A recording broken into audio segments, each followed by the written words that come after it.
Europa beti, წარმოგიდგენთ. GFC 15 სეზონის პირველი შოუ. საერთაშორისო ტურნირი თბილისში.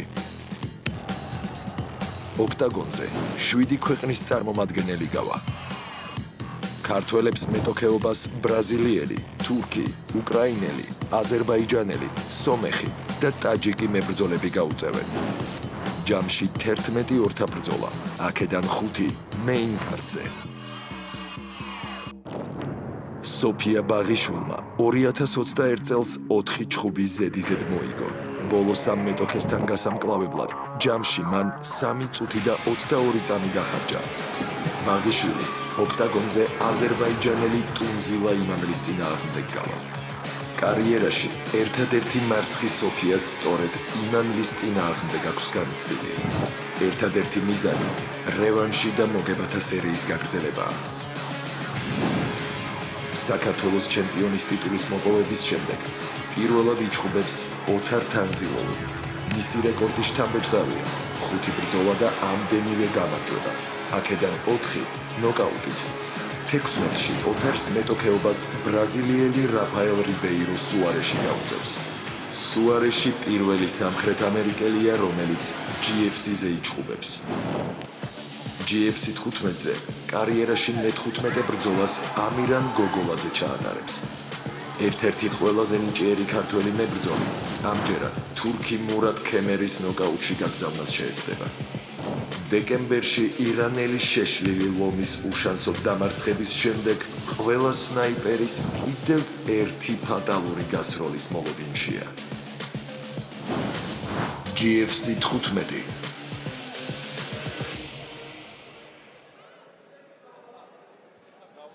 Ladies and gentlemen, welcome to Georgia!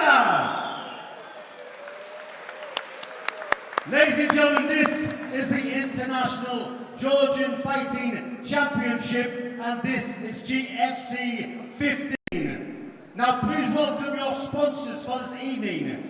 Eurobet, Tbilisi City Hall and Security Company, Victoria Security. Our partners, Vitamini.G. Our sponsors for the evening are the Georgian Mixed Martial Arts National Federation Champion and Ministry of Culture, Sports and Youth of Georgia. But without this event, ladies and gentlemen, we have to welcome a man who has put this together. He is helping Georgia and MMA grow, not only here in Tbilisi, but all around the world. A big round of applause for Georgi Kabanashvili.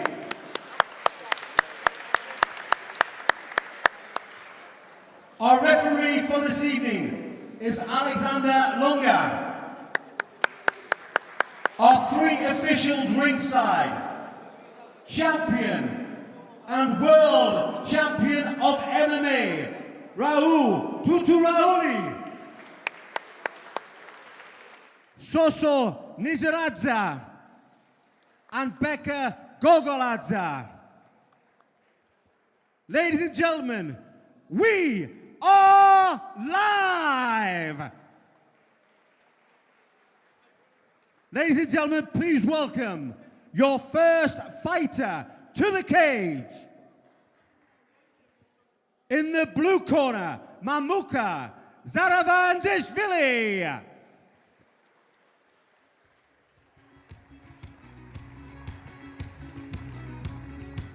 Announcement from my partner Ian the Machine Freeman. I'm Ian M16 Butland and I want to welcome you to the live stream for International Georgian Fighting Championship 15. We are live from Tbilisi in Georgia and the first fighter making his way down to the blue corner is Mamuka Zaravandishvili. Zaravandishvili, 29 years of age. He has a record of no wins and 2 defeats. And we'll be looking for his first win here at home on the Georgian Fighting Championship. He weighed in at 70.3 kilograms, stands 170 centimeters tall and representing Georgia. Our first 2 fights are all fighters from Georgia, then followed by 8 fights of international caliber.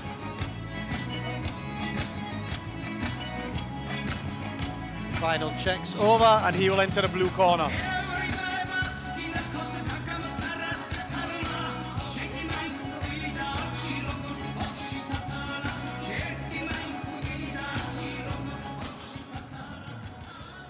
And now welcome his opponent in the red corner, Luri Beritza.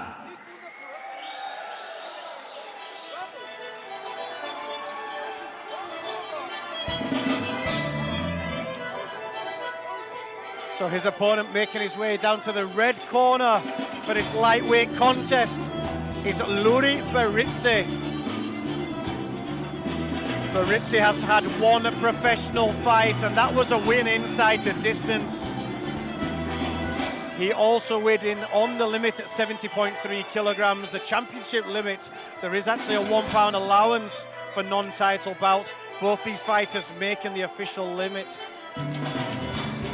Beritza stands 2 centimeters taller at 172 centimeters and also is representing Georgia.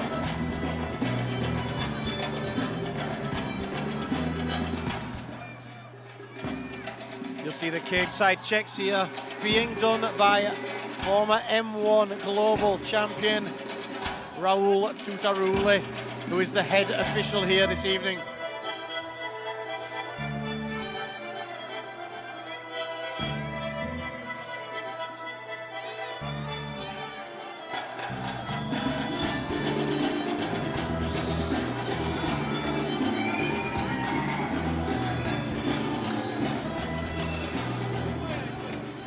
Ladies and gentlemen, this is a lightweight bout with 3 5-minute rounds. So let me introduce your fighter in the blue corner. This fighter is 29 years old.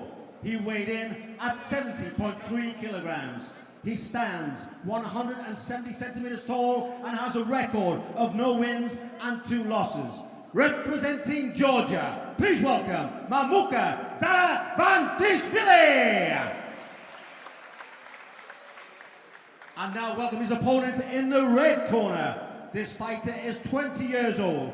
He weighed in at 70.3 kilograms. He stands 172 centimeters tall and has a record of 1 win with no losses. Representing Georgia, Luri Beritza.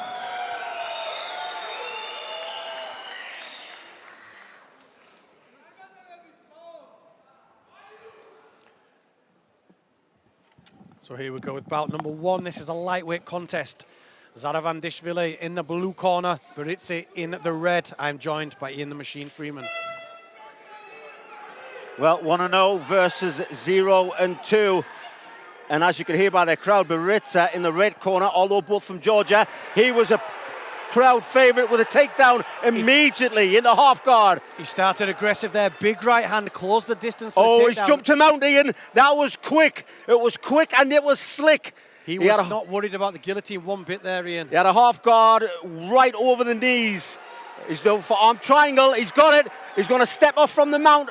Oh, he's going to tap his arms raised. His arms raised, ready to tap immediately. He tapped. Wow. Good, fast That was there. quick. That was quick. Zaravandishvili, he holds his shoulder. He thinks it could have popped. Yeah, he's not happy about that. He's actually leaving the cage because it's hurting that much. But what a quick win for Beritza. He came out aggressive there, Ian. That was a big right hand to close distance. Dropped down for the legs. And then as soon as he got mount, he was just looking for that arm triangle.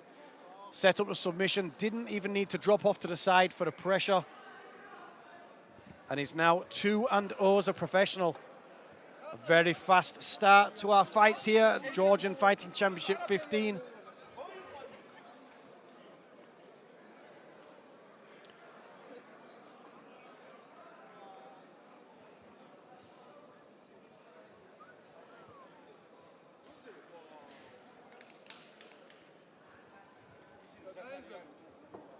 So here we see the replay. There was a left hand into the clinch. As he went for the legs, he was ignoring the guillotine attempt, got his head up high, set up the arm triangle, and look at the pressure there on the head. Ladies and gentlemen, after 37 seconds of round 1, we have a winner due to tap out to an arm triangle, Luni Baritza. And ladies and gentlemen, awarding the prize tonight is our sponsor, Vitamin.G.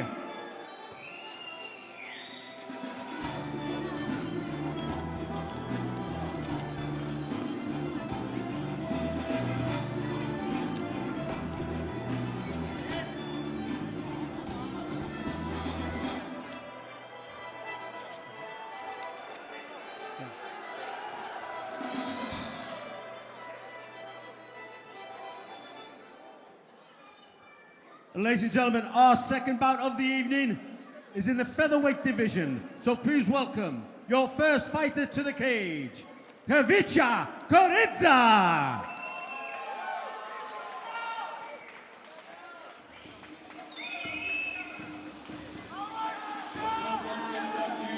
You're watching Georgian Fighting Championship 15, and the next bout on the card is a featherweight contest.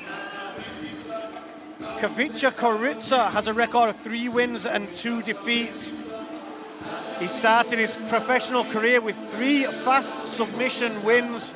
Looked very promising at the start. Then he's had 2 losses in a row, a points defeat, and then a point finished by technical knockout. Had 1 fight as an amateur on top of that. That was a very fast armbar win. Be interesting to see here, can he get back to winning ways? I say often it's how a fighter comes back from the losses that defines them as a fighter, and this is what Koritsa has to do today.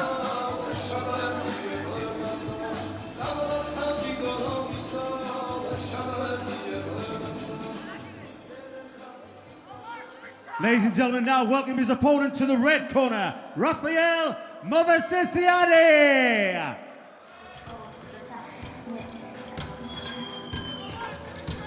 So standing in his way of that comeback victory, also from Georgia, is Rafael Movsesiani.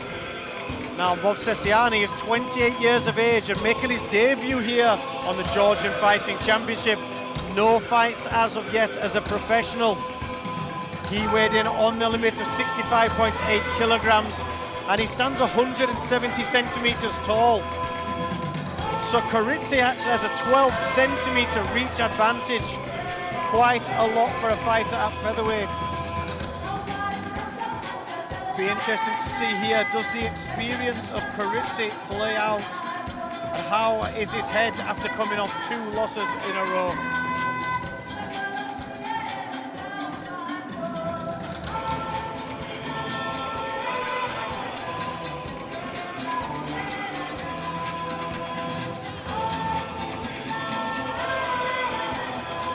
Had a wink and a gloves up there from a very confident looking Movsesiani.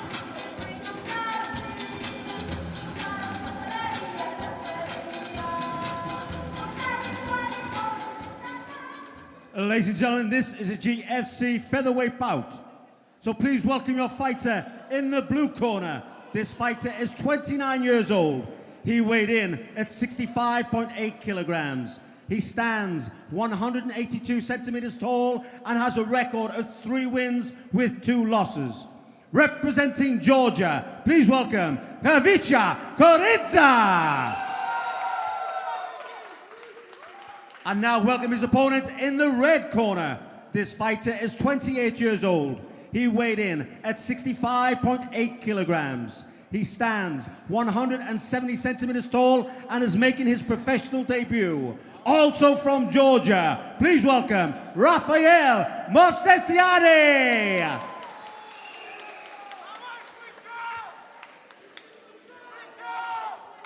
International GFC 15, second bout on the card. It's a featherweight contest. Koritsa in the blue, Movsesiani in the red.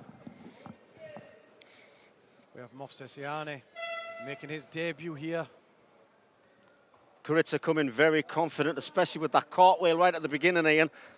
Nice jab though by Movsesiani. Koritsa coming off these 2 losses. Let's see how that affects him. Oh, nice left hook. That was a clean left hook to the jaw. Dropped him. He recovered quickly there, Ian. Very quick indeed.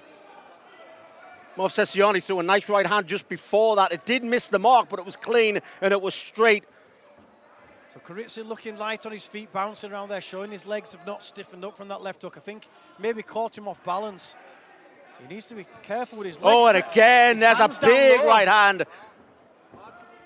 Using that whizzer nicely there in the clinch. Karitsa, the bigger man of the two. Obviously, they've weighed in exactly the same weight.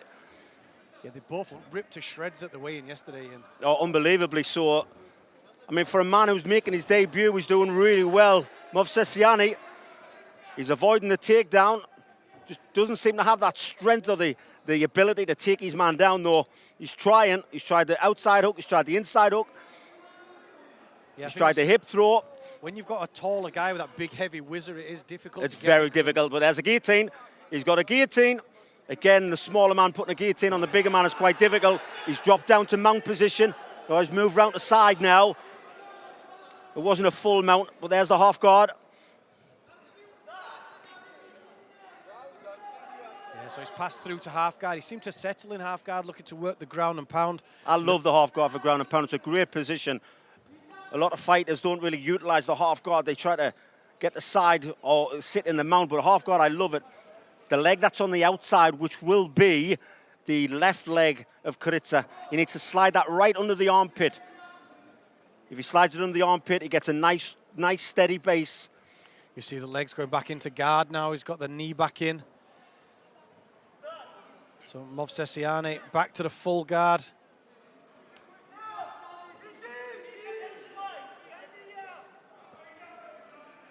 Karitsa. Oh, nice little short elbow. That was lovely. That thudded through the canvas there.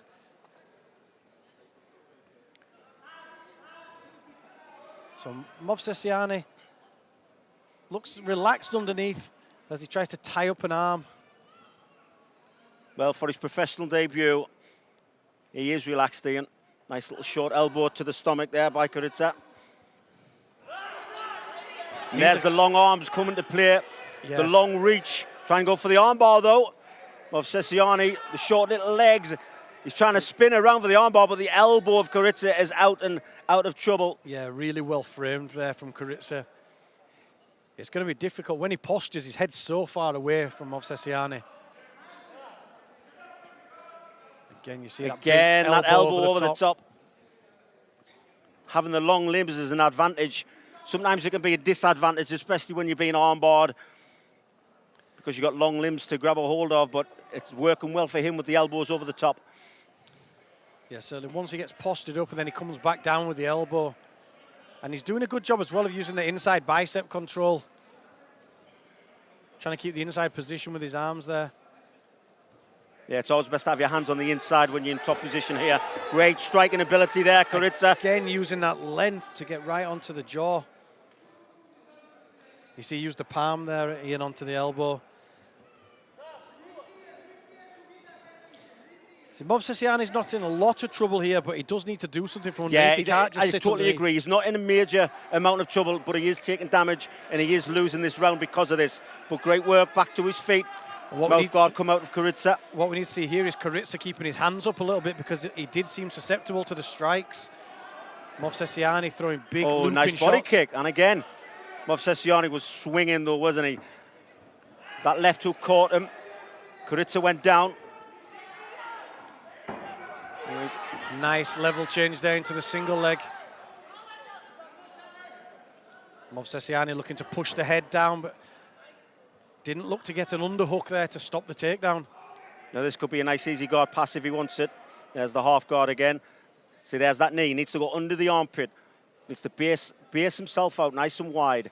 I think we can see the legs are open. I think, like you said, he's happy to sit in half guard. Elbows from here, though, Ian. Elbows from the half guard are amazing.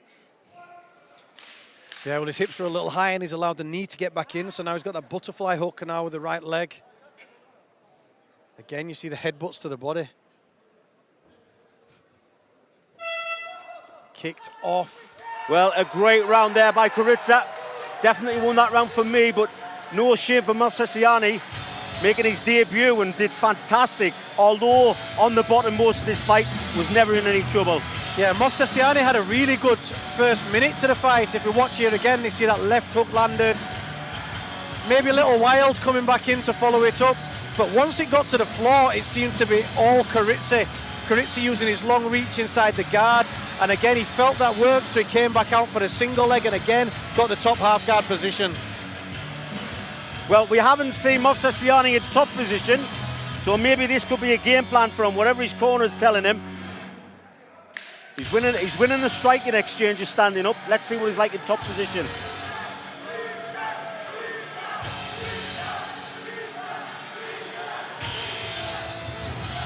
The crowd cheering there for Karitsa. I think half the crowd for Movsesiani and half the crowd for Karitsa here.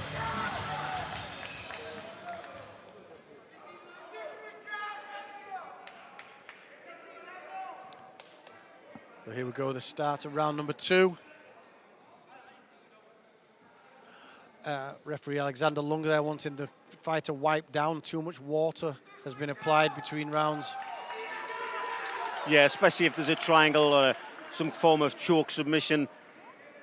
The water can help slip his arm out, slip his head out. A good refereeing from Alexander Lunga as we start round number 2. Again, that body kick. Tries to go for the trip. I think he's going to get it. Yeah, lovely work. Needs to be careful though, his head's exposed. Yeah, that was a nice trip into side control there, passing the legs. Lovely work, secure side control. Actually quite unorthodox takedown there, wasn't it? It was. He landed himself in a very nice position though. But he's happily gone back to half guard. Yeah, put himself here. into half guard. Yeah, he obviously likes that position. But the elbows from here with his right arm, he could be chopping down away.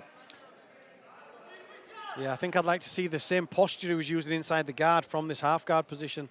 Again, that hand on the chin and then dropping the elbow off the hand. Movsesiani he's got the right idea as Karitsa from the half guard, but he's actually losing an arm by putting his hand around the head of Movsesiani. He's took it out now. I think he's going to be re-guarded again. Yes, he is. Yeah, again, each time his head's down, but his hips are up, and that's what's allowing the space for the re-guarding. All about centre of gravity, Ian. Your hips have got to be down, below your opponent. And here we see Movsesiani again. Needs to stand back up. He might get back up from here. He needs to use that cage wall. Well, I think he tried just for that split second. We can see damage now above the right eye. Bleeding quite heavily, quickly there from that last shot. And look, there's now the elbows. He's seen the blood in and he's going for it like a shark.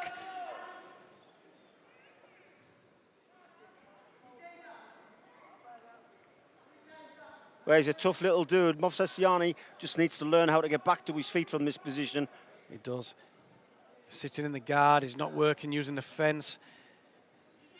And he's taken a lot of damage in the process. Karitsa, I think, has worked out very early. There's the armbar. Oh. There's the armbar. The elbow's free. Clear. Yeah, the elbow was clear. But that's one of the disadvantages to having long limbs. It was a great attempt, though, Movsesiani. Showing good awareness from underneath, but I just would like to see him make a decision on does he want to stand back up or is he going to attack for the submissions. The head is down, so if he wants to work his legs up for the high guard, he can.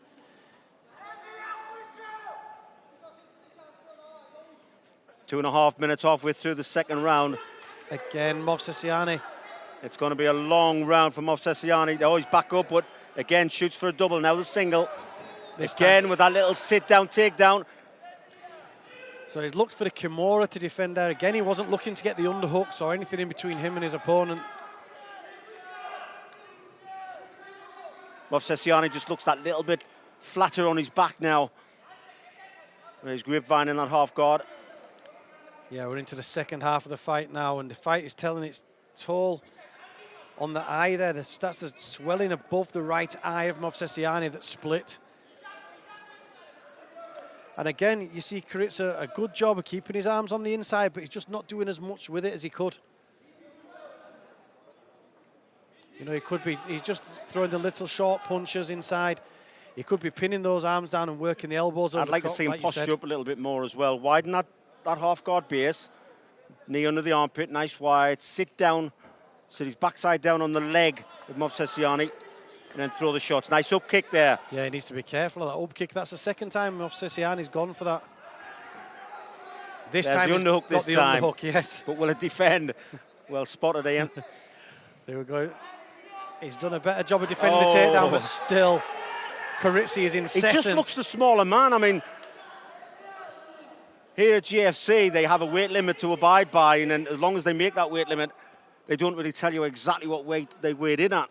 I think that's something we need to ask for at the next event, because on my record it says they are both 65.8 kilograms. I don't think that's what they weighed in at. No, I think they made the official weight. That's the championship limit. Well, Karitsi, I thought at the weigh-in, and I fought a few fights at featherweight, and I thought it was massive for a featherweight. 182 centimeters tall, absolutely ripped to shreds. He's one of the biggest featherweights I've stood next to.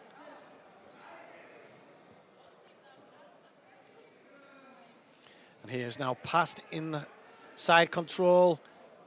This is better work with his hips low, actually, in side control. Moves around to north-south.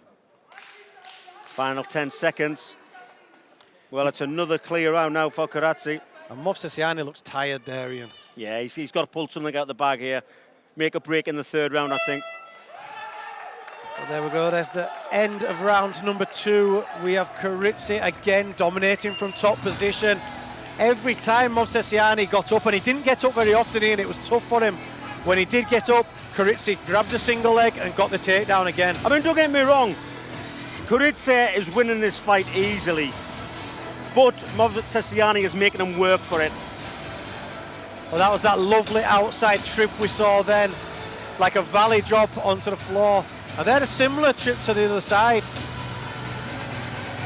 This one was more like the double leg, pulled the legs away, classical work against the fence. But again, they're showing the variety of takedowns, and each time, even when Movsesiani did get the underhook, he took him down fairly easily there, Ian. Yeah, there's one tired man, Movsesiani. His opponent does look the fresher of the two, but we know why, because he's been in top position. And Karitsi was ready to go. Referee not happy with the amount of water that's been spilt in the corner. Yeah, Movsesiani. that was both times, I think. Yeah, they're pouring the water from the bottle onto their fighter. I understand you've got to freshen your fighter up, but sometimes there's no need to pour the full water bottle on them. So here we go, round number 3. Karitsi in the blue, Movsesiani in the red. On our card, certainly Karitsi 2 rounds up now. Yeah, Movsesiani needs to keep his distance, work on the inside and straight back out to the distance again. Because I just don't think he's got the skill or the power to take his man down. No, I agree. And then you see Karitsi there using the front kick, which is again going to halt Movsesiani's forward action. Oh, nice. That was right underneath the shot. He's got the arm in guillotine there, but there's just so much space under the elbow so much and space. the I'd be chest. very surprised if he taps to this. But he could be sinking it in as he moves. He's locked the legs up. I don't think the pressure on the neck is enough. Any choke's got to cut the blood off on both the outside and the inside of the neck, and you can see there's just such a gap there. I think more than anything, it's going to take a lot out of the arms of Movsesiani. Yeah, he's got an arm in as well, Ian. The left arm of Karitsi. He's doing a kind of a neck crank there. Oh, with the now chin it strap. could work. Now it could work. If he's got mounted guillotine. Oh, he needs to move off that cage. Karitsi. Oh, he escapes well. Oh, Movsesiani must have thought it was his birthday for 1 second.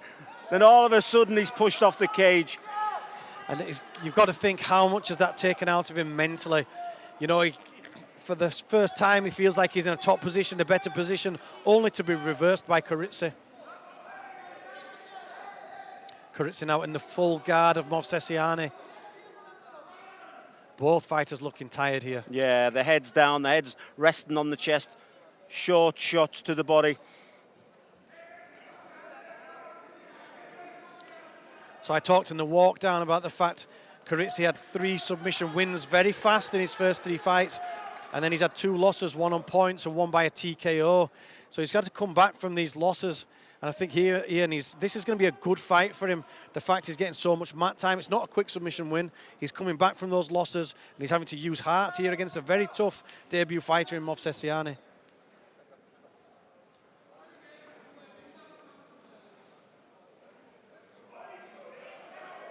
Yeah, when a fighter has his head down like that and his backside up in the air, you cannot create power with punches. These punches are to basically just show the judges that I'm winning the fight, and if the time goes, good call by the referee, great call. I was just explaining that these kind of punches are not there to win the fight. They are there just to make sure he's scoring on points, and I think the referee realised that, and that's why he split them up. Alexander Lunga, an M1 global veteran, a good fighter himself. Yeah, I've had the pleasure of commentating. We've had the pleasure of commentating on this guy.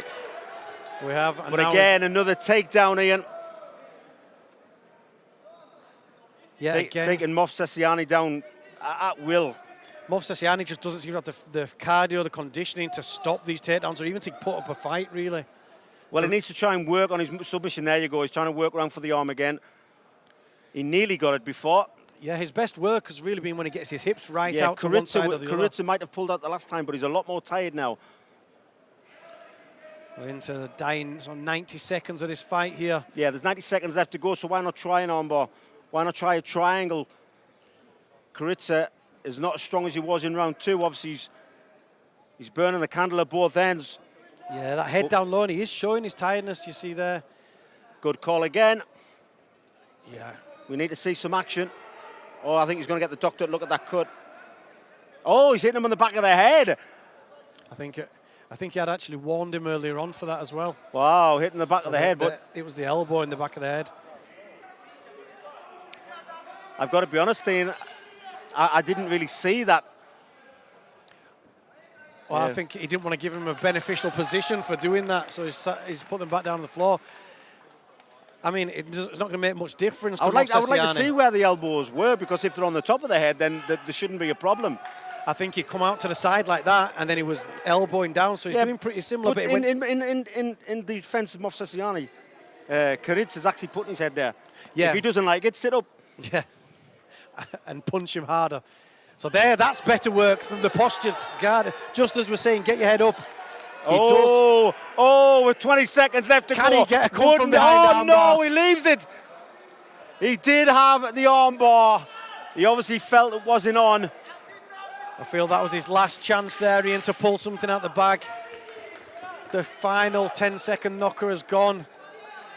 And we are going to go to the judges' scorecards for the first time as Kuritsa stands up, walks off, hands in the air.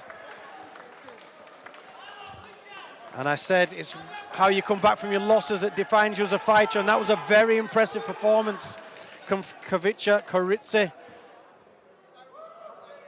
I wouldn't say punch perfect. He was caught with some good shots early on. However, he came back into the takedown and then dominated from the second half of round number one till the final bell. 3 rounds of solid action there at featherweight. And surely a unanimous points victory for Kuritsa.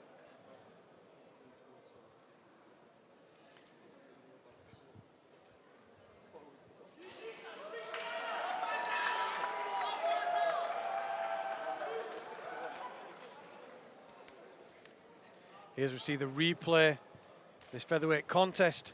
That was the one opportunity there that Movsesiani had. He nearly got the submission, but he was taken down, and again, Kuritsa dominated from top. Ladies and gentlemen, awarding the winner their prize for each fight will be the sponsor, Vitamin.G.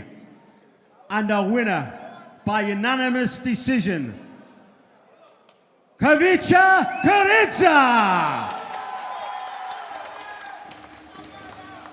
I don't think there was any doubt there.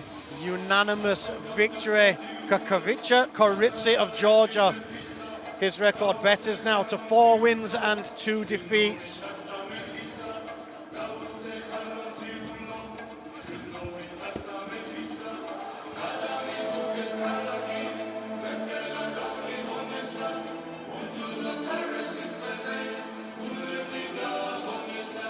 So here we see a replay of this featherweight contest. It was a cartwheel into the cage for Koritse, who looked confident right from the start.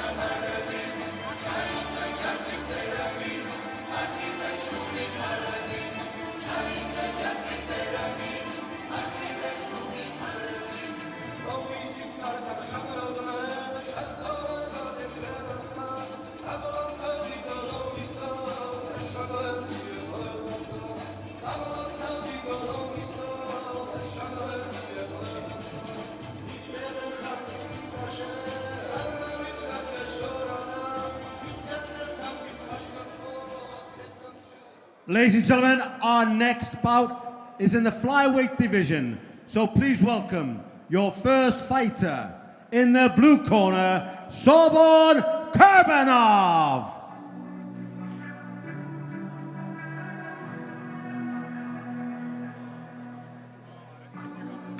You're watching International GFC 15, and this is the first of our international contests. The fighter you see making his way down to the blue corner of the cage is Sorbon Kurbanov, representing his country of Tajikistan. He's 28 years of age, weighing 56.7 kilograms, a flyweight fighter, and he stands 160 centimeters tall. Kurbanov is making his debut here at the Georgian Fighting Championship.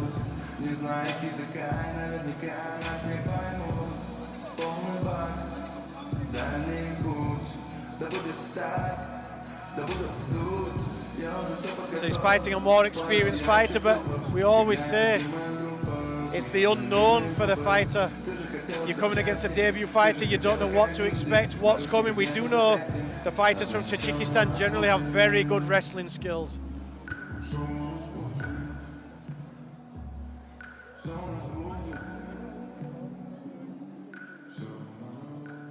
And ladies and gentlemen, welcome his opponent to the red corner, Rezant Ashirov.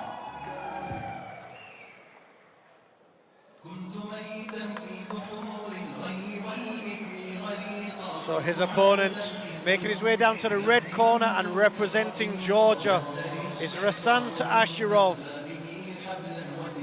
Ashirov, 22 years of age, 167 centimeters tall, so 7 centimeters taller than Kurbanov. He has a record of 2 fights and 2 wins, both those wins coming inside the distance.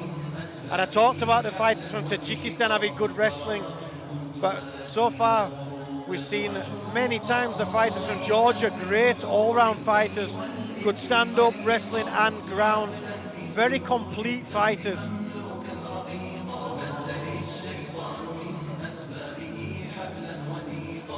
So Ashirov has the advantage in experience. And he certainly has the advantage of the home crowd being behind him here. Great atmosphere for all the Georgian fighters here tonight.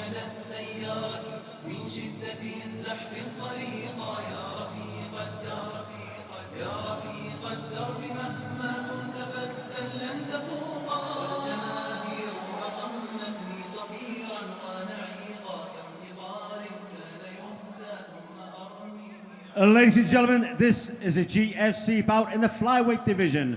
Now introducing your fighter in the blue corner. This fighter is 28 years old. He weighed in at 56.7 kilograms. He stands 160 centimeters tall and is making his professional debut. Representing Tajikistan, Sorbon Kurbanov. And now welcome his opponent in the red corner. This fighter is 22 years old. He weighed in at 56.7 kilograms. He stands 167 centimeters tall and has an unbeaten record of 2 wins with no losses. Representing Georgia, please welcome Rezant Ashirov.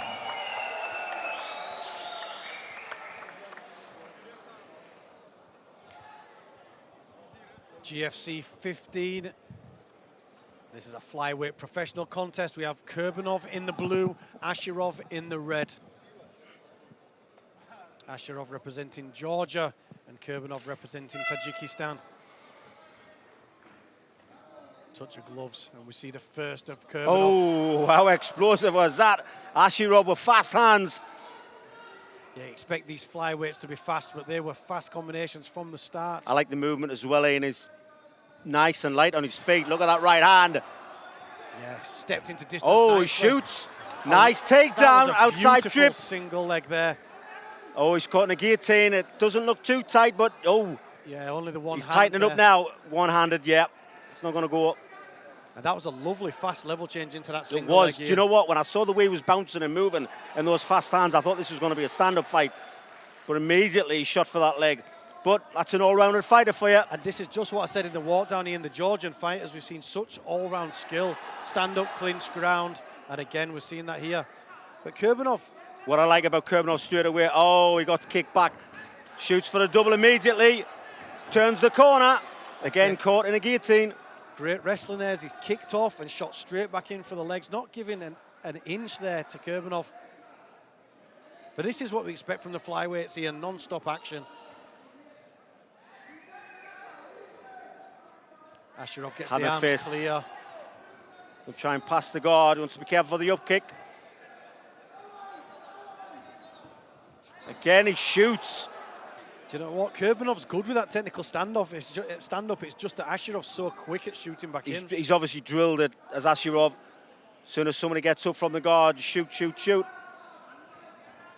It's going to be harder for him to do the technical stand-up as he gets closer to the look fence. at that big shot. Dives to side control. There's knee on mount. There we go.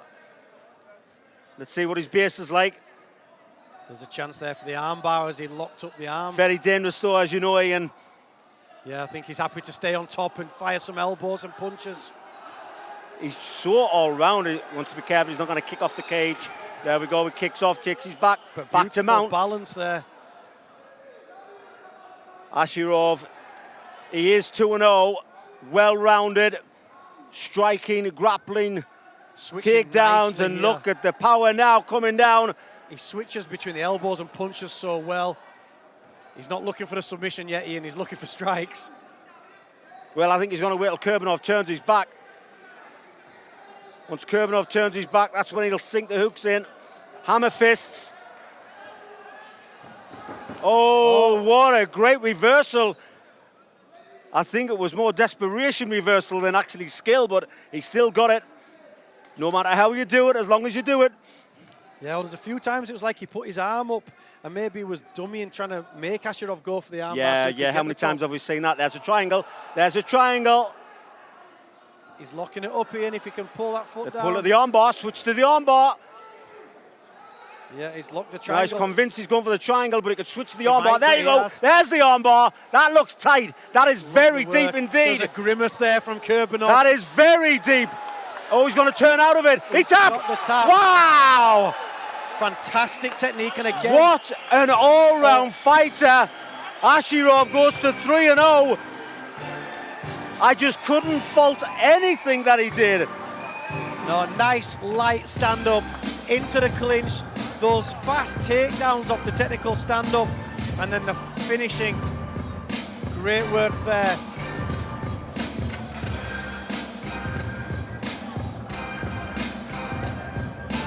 So here we see that light work on the feet, and then as he looked like he was going to strike, he drops for the single, passes guard, and again, each time there was a technical stand-up, we saw that beautiful work back into the double leg or the single leg.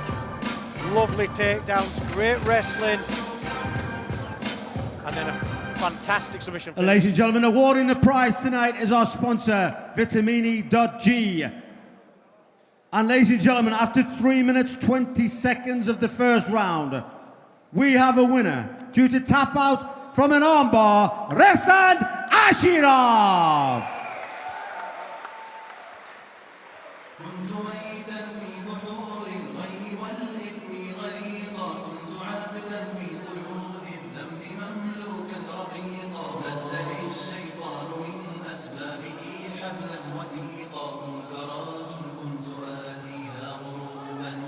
So here we go with the replay. That was a sharp armbar. Just when it looked like a striker and a wrestler, he pulls out the submission from underneath, triangle into armbar. Excellent work there from a great all-round fighter.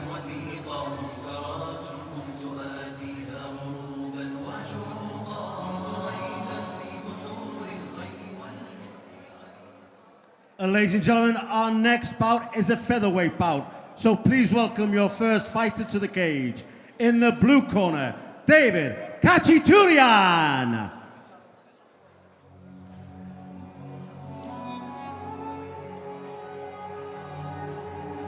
GFC 15 bout number 4 on the card. And this time it's Armenia versus Georgia. The first fighter making his way down to the blue corner of the cage is David Khachaturian.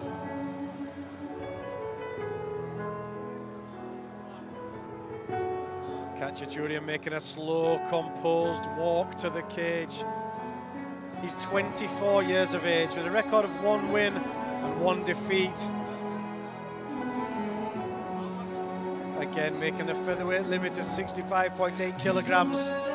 And he stands 173 centimeters tall.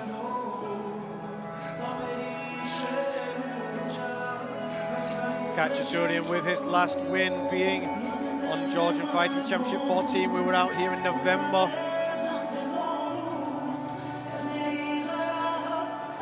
Here he is back.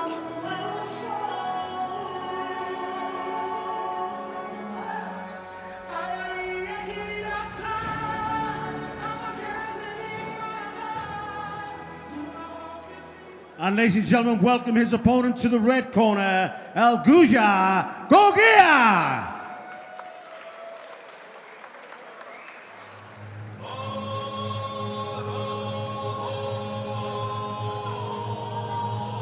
So his opponent making his way down to the red corner, representing Georgia with a full crowd on their feet, is Elguja Gogia.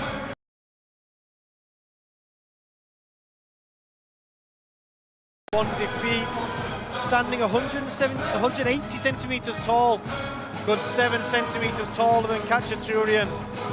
Made his debut back in February 2021.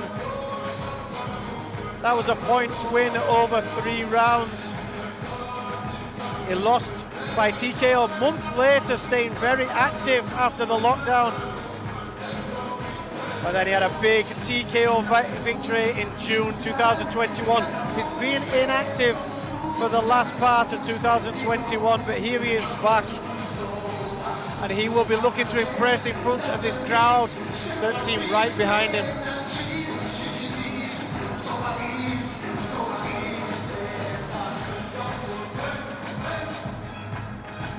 A very passionate Georgian crowd, and they'll be loving the fact that their fighters are winning all the fights so far.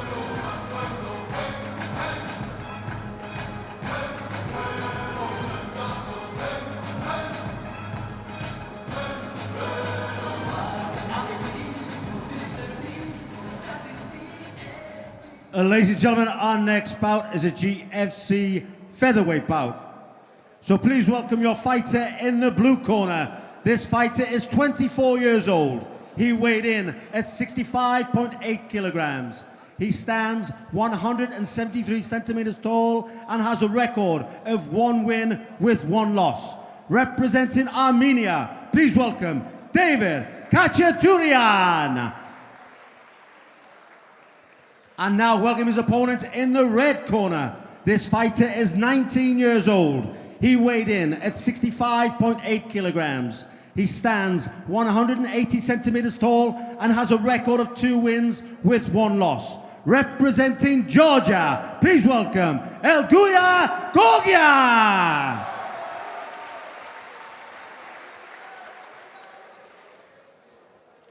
So here we go, this featherweight professional contest on GFC 15. Khachaturian in the blue, Gogia in the red. Gogia just 19 years of age. And he'll be looking for another win for Georgia here.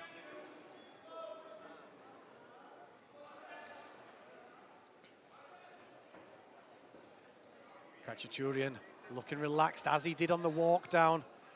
Gogia a little more active on his feet. Oh, he takes a right hand though. Khachaturian was waiting to throw the right hand. You're exactly right, and he waited for the movement. Gogia came forward and he hit him. Well, he's really giving him something to think about as he doesn't come in as quick now.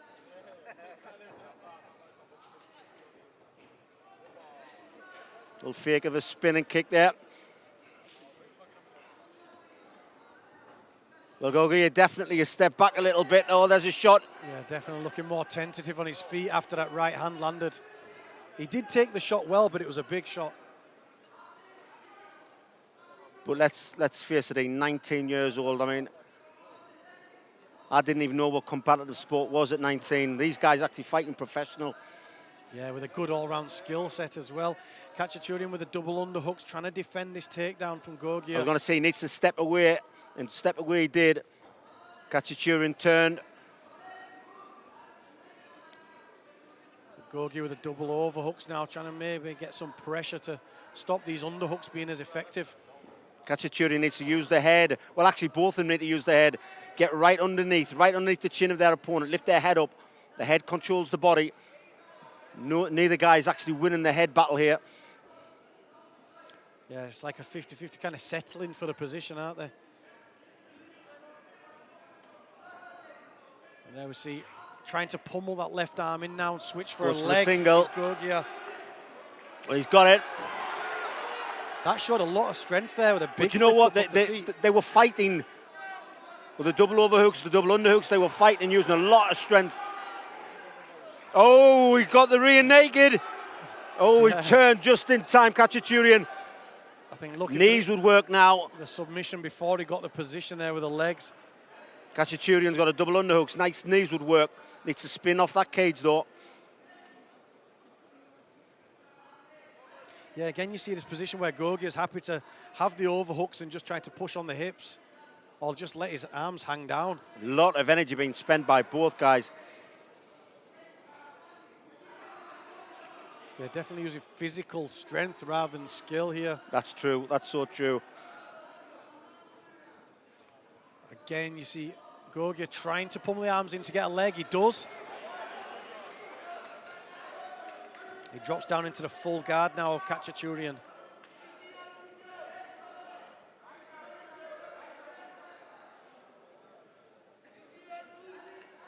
Khachaturian working the knees up high. Let's see if he's going to spin for an armbar. Even a triangle. Again, you see the fighter in guards, happy to sit with the head down here. As I say that, he postures the head up and fires the shots in.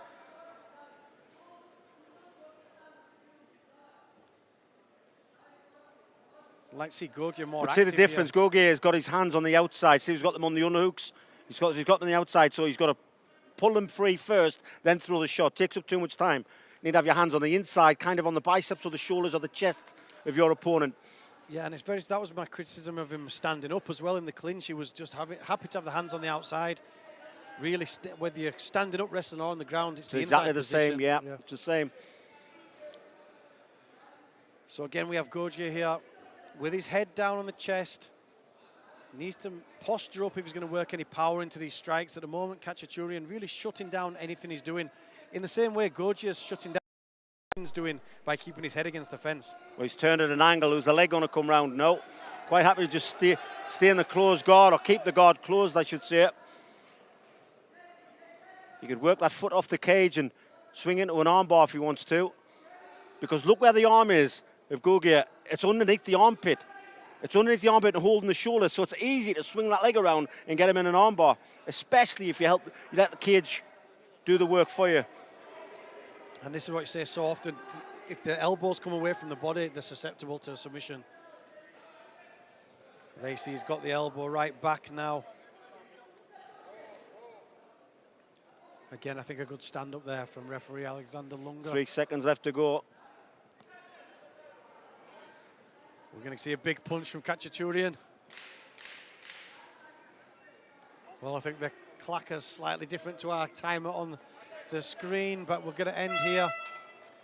Yeah, it seemed to be a bit of a delayed stop there, but... yeah, definitely around there for Gogia. As we see the replay, it was, once he got one arm inside on the position, he was grabbing the leg, and you saw the lift up, the takedown. And here we see the ground and pound. Whenever Khachaturian got the hips out, he managed to get the strikes off. Gogia's using a lot of energy though, a lot of strength. They were grappling on the feet. And it was a matter of who was the strongest to see who was going to win that grappling position.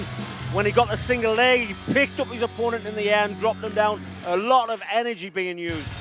A lot of energy. And with being a young guy, will his energy last for 3 rounds? Well, you can see him taking some massive deep breaths there in the corner. It'll be interesting to see how that plays out as the fight goes on. Both Khatchaturian and Gogia have gone 3 rounds, so they know they've got that fitness there.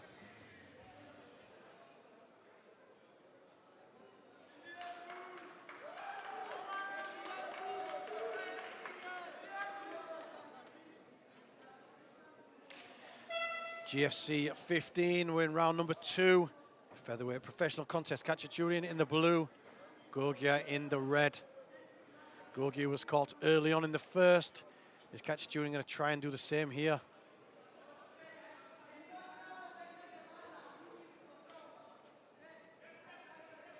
Still waiting, he's waiting to counter.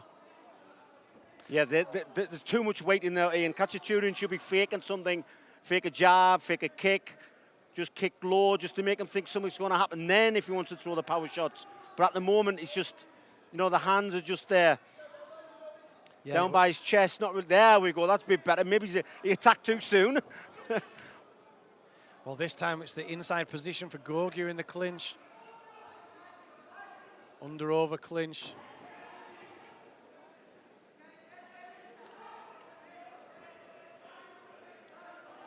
Now pummeling in his Khatchaturian. He pummels in nicely to defend the attack to the legs. He knows now each time Gogia attacks for a single leg, as soon as he gets one arm inside, he'll drop down and try and attack for the single. But it's still Gogia who's working forwards, holding Khatchaturian against the fence. So winning these rounds just on the fact he's pushing forwards and working. There's a single, there's the power slam. Oh, he nearly got reversed, Ian. Oh, he did well there. The balance of those hips, though, he turned the hips nicely. So I was just saying, Ian, Khatchaturian really needs to start working. You know, and you said it, he needs to initiate something. At the moment, he's just waiting and trying to counter. You can't do that.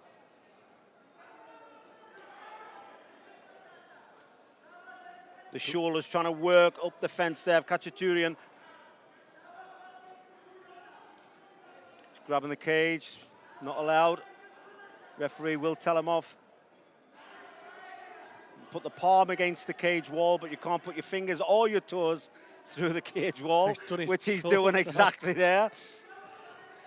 Giving the referee a lot to work. And again, he's throwing some shots from underneath, but he's not doing anything to initiate a better position. He needs to try to, you know, elbow, hand and hip, as you say. Yeah, well, a lot of people like to use strikes from the bottom, and to me, I think it's kind of pointless unless you're trying to set up a stand-up. If you're trying to set up an armbar, trying to set up a submission, any form of submission, throw the punches to disguise that. But to throw punches from the bottom to try and hurt your opponent, it's never going to happen. Or to win on points, it's never going to happen. I think I've got one memory in 20 years of MMA where Abdul Muhammad was stopped with an elbow from underneath by Sami Berek on cage rage, and it's the only time I've ever seen it work. Well, I've seen a hammer fist from the bottom, but in the same sense, the opponent that was on top has actually sat back. So the opponent from the bottom sat up and threw the hammer fist, which worked with power. But in this position, when you're so close, but yeah, I mean, Abdul Muhammad, what a fantastic wrestler. For those who don't know him, he became the British champion. A really good student of mine, but he had paper-thin skin. In sparring, in training, he would get cut all the time. But yeah, I do agree with that. Elbows can't cut, elbows do win fights. But what I'm on about is the likes of this. Punches to the side of the head. Peppering little shots. Yeah, they're not going to win your fights. Well, at the moment, we've got to say, Gogia, winning from on top, but just grinding away to a win. I'd like to see him posture up, try to work these strikes in. You know, he's not got much coming back from Khatchaturian, so he can actually go for it a little bit here. Posture up. You know, he's doing, as you said, he's got sort of those underhooks from on the top and holding himself very close. He can't really get anything into his strikes. Well, our referee's been fantastic at standing up fights. You know, he's been a little bit slack on the ground. I'm surprised he's letting this one go as long. I mean, I do agree. Gorgia is actually working, but it's very few and far between. Look, see how he's holding? He's just holding. The person on the bottom, sure enough, he's working, but he's not scoring any advantage. So if the person on top is doing nothing and he has the advantage, stand him up. Yeah, definitely, I agree. Again, we've seen a lot of the fighters tonight keeping that head down while they're inside. But when the head's down, the hips are up, the sweep could come as well, Ian. Maybe without a doubt, yeah, without a doubt. But we're down to the final 5 seconds now. So there's got to be 2 rounds on our unofficial card. Khatchaturian's got to look for a submission, not a knockout. He cannot win on points, but he jumps to his feet. Oh, actually falling to the floor. Now he's managed to stand up just now. But breathing heavy. We did talk about this, Ian. You know, using these big pick-up and slams that we're just seeing now in the replay, it does take a lot out of a fighter. In the first round, maybe 3-4 times he picked him up with a single leg. But how often can you keep doing that? Is he going to have the strength to do that in round number 3?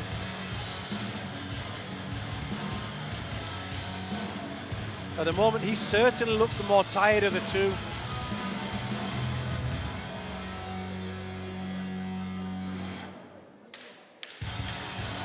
So we're on GFC 15, 3rd round.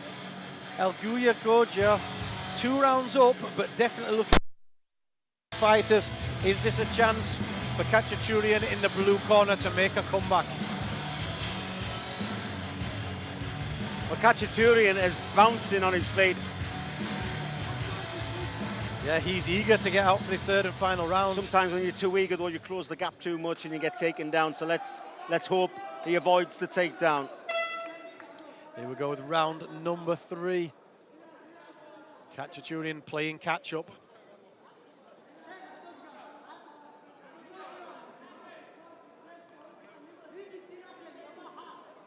Again, no fakes coming in. Gorgia looking a little hesitant here. He's tired. Mouth open. That leaves you susceptible to the knockout punch. He tried it. Well, do you know what? I like to see a fighter behind trying things like that. Well, that's the thing. You've got to try. He's lost the fight anyhow. So, unless Gorgia actually gets an injury by himself, you've got to try anything to try and win the fight. He needs a knockout, needs a win, needs a submission. Gorgia is not initiating anything this round. He's showing his tiredness. I like to see fighters with a poker face, with the inexperience of the 19-year-old here. Letting Khatchaturian get back into this fight. Well, Khatchaturian shoots. I would like to see some punches being thrown first. He's always going to struggle with that takedown. The hips are back. The hips are well back. Now he's caught in the guillotine. He's put himself in a bad position here. That was a solid knee up the middle as well from Gorgia. I think Khatchaturian spent 2 rounds underneath and wanted to end up on top there. But he's failed in his attempt.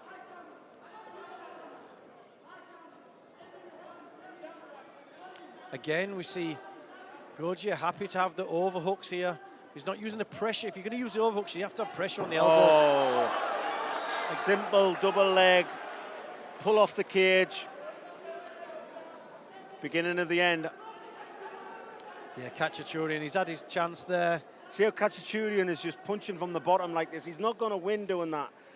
If he's using the punches to disguise a setup for an armbar, a triangle, whatever, or using the punches as a setup to get back to his feet, then fair enough.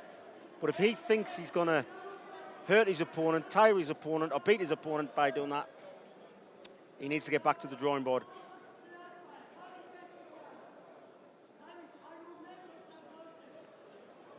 Now he's trying to work back to his feet. He needs to push the head. He's pushing the shoulders.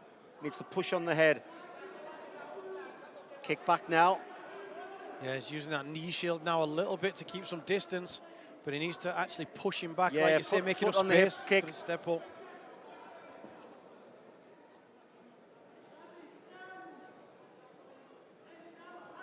Gorgia again, happy to keep his head down, hips up, sat in full guard. And like you said, he can work the strikes. He can't get any power into them really, but he can carry on working, doing enough so the referee doesn't step him back up. I'd like to see what what the mentality is of him throwing the punches like that, because none of them punches are to set anything up. And they're certainly not hurting his opponent. And if he thinks that he's going to score in the eyes of the judges by doing that, his coaches need to tell him totally different. That's not going to work. But a stand up again by a referee. He's got 90 seconds left here to pull something out the bag here. Khachaturian coming forward. Goja still looking tired. But is he waiting just to change levels? Is he waiting to try and get one last takedown and keep Khachaturian on the floor? He needs to throw some big punches here, Khachaturian, as he backs him up to the fence. Starts with the outside low kick. He's got 1 minute left. Again, they're lazy shots. He gets his leg caught. And we're on the floor, and I don't think there's much left here for Khachaturian to pull back. Oh, now that the head's out, oh, he reguards himself. Again, going for them. Forget the punches, work the subs, work the stand-up.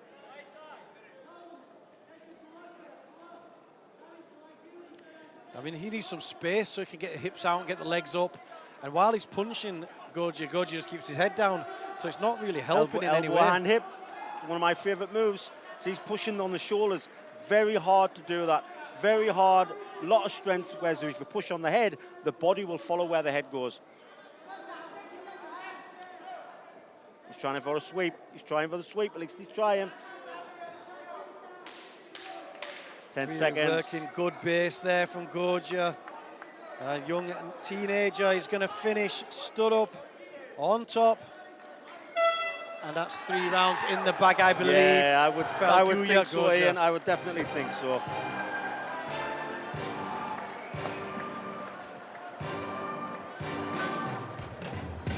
So again, we go to a judge's scorecard. 3 rounds of action. We see here the guillotine.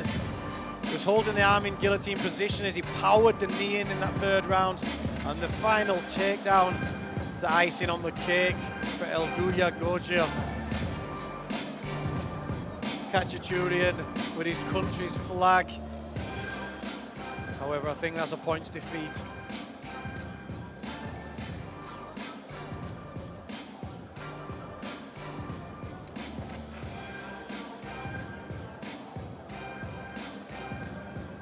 Ladies and gentlemen, our sponsor awarding the prize, Vitamin.G. But ladies and gentlemen, after 3 rounds of action, we go to the judges' scorecard for a unanimous decision. In favor of your winner, in the red corner, Elguya Gogia. As expected there, a points victory and another win for Georgia. Elguya Gogia showing his dancing skills there in the cage.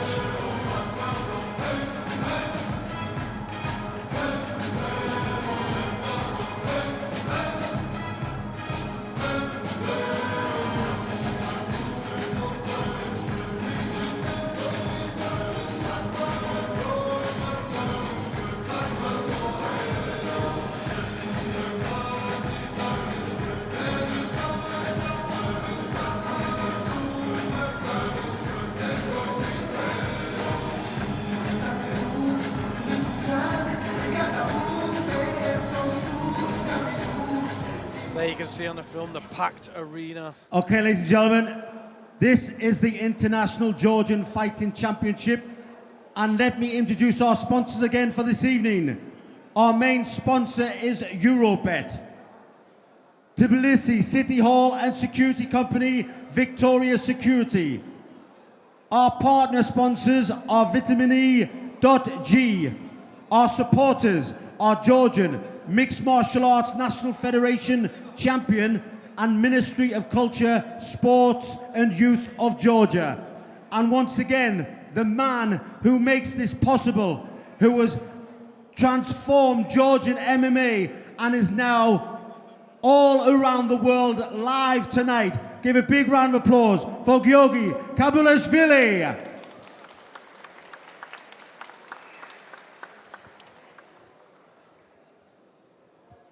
Ladies and gentlemen, our next bout is a lightweight.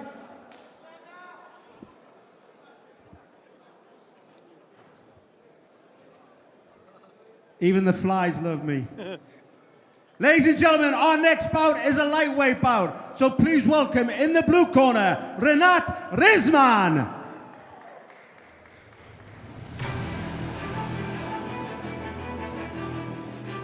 You're watching Georgian Fighting Championship 15. Ian Freeman having a few problems there with a fly. But we are moving on to a lightweight international contest. This fight is Turkey versus Georgia. The first fighter making his way down to the cage. Representing Turkey, 22 years of age, with an unbeaten record of 1 win and no defeats. This is Renat Rizman. Rizman made his debut back in July 2021. In 1 minute 57 seconds, he took out his opponent in the very first round. A great start to his professional career, and I'm sure he'll be looking to impress here. His first fight in Georgia.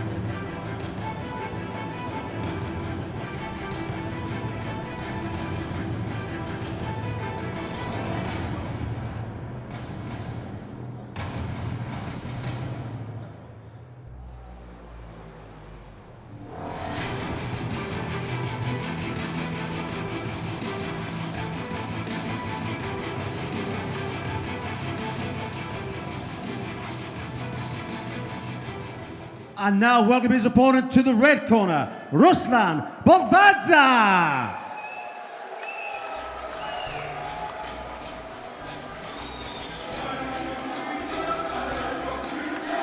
So his opponent making his way down to the red corner and representing Georgia, Ruslan Bolvadza. Bolvadza is 22 years of age with a record of 4 wins, 3 defeats. He stands 176 centimeters tall, so no difference really in height against Rizman. Made his debut in April 2019 with a decision win. He has good cardio. Not particularly a finisher, he's a hard worker, but he did get a finish in 4 minutes 40 seconds of the 3rd round. So again, showing this guy will carry on fighting till the last bell, looking for the finish. I'm sure he will be looking to get another impressive finish here in front of the crowd, who are again on their feet, as you see there on the camera. Bolvadza makes his way to the red corner.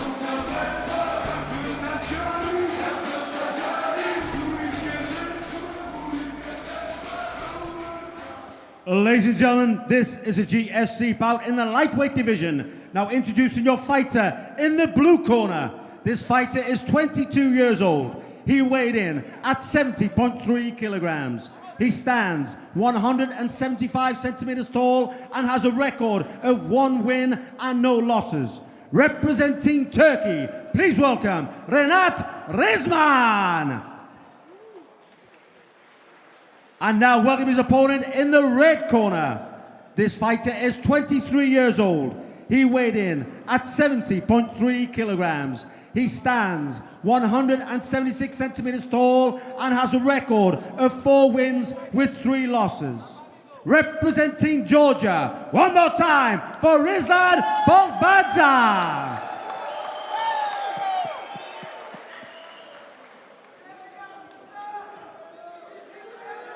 Georgian Fighting Championship 15, a lightweight professional contest. Rizman in the blue, Bolvadza in the red.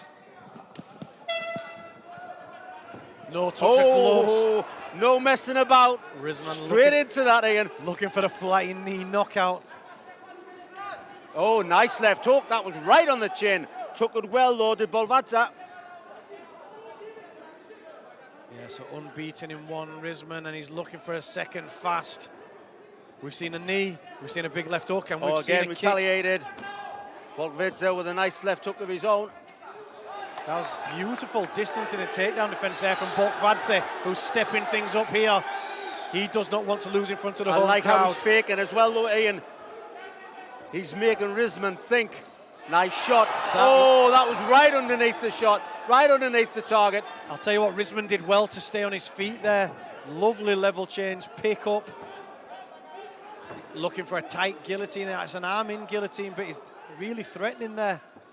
Slightly off angle, I think, to apply the guillotine, but still got that single. He's going to rip the leg through. He'll switch to double. Yeah, you see him turn his head round. Yeah, you got to be careful. If he went for that double there, especially in that guillotine, that could have been time. Oh, he's going to go for it. He needs to get the side control. Even better still, he needs to get to mount. Yeah, well, done really well to capture those legs. Locked over the legs, so he's not past the knees yet, Ian. Habib Nurmagomedov, that's his favourite move.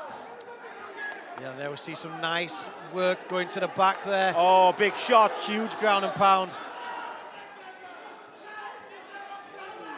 Fast and furious. We'll see the unbeaten Rizman against the local man wanting to impress Bolkvadze. Bolkvadze using a lot of energy for this takedown. Good balance there by Rizman. Rizman. Oh, he turns him. That was oh great my work word, he took to his the back. Wow, that it, was slick. It was like that 100% sweep locked underneath the shoulder, and he did a great job there of getting to the back off a takedown defense. That was absolutely amazing. Tripod position now for Bolkvadze. Trying to throw his man over the top. Yeah, stepping one leg back at a time, trying to release those hooks. This is where you often see the fight on top drop off for the armbar. Yes. At the moment, he's managed to settle himself back in. Yeah, he must have good balance. He must feel comfortable. He's got double underhooks. He's got lock of his own wrist to stop him going over the top. It's not a foolproof position to stop yourself going over, but it's one of the ways of stopping. There we go. Now he's over the top. Now we might go for the arm again. You see, it's nice. He's not going for the seatbelt with one arm under, one arm over. He's actually going with both arms under, so that's what's keeping him actually stopping him from sliding down. You're right. Yeah, lovely work from him. He's controlling the back really well. This will be really tiring out Ruslan Bolkvadze. So tiring to have someone hanging off your back.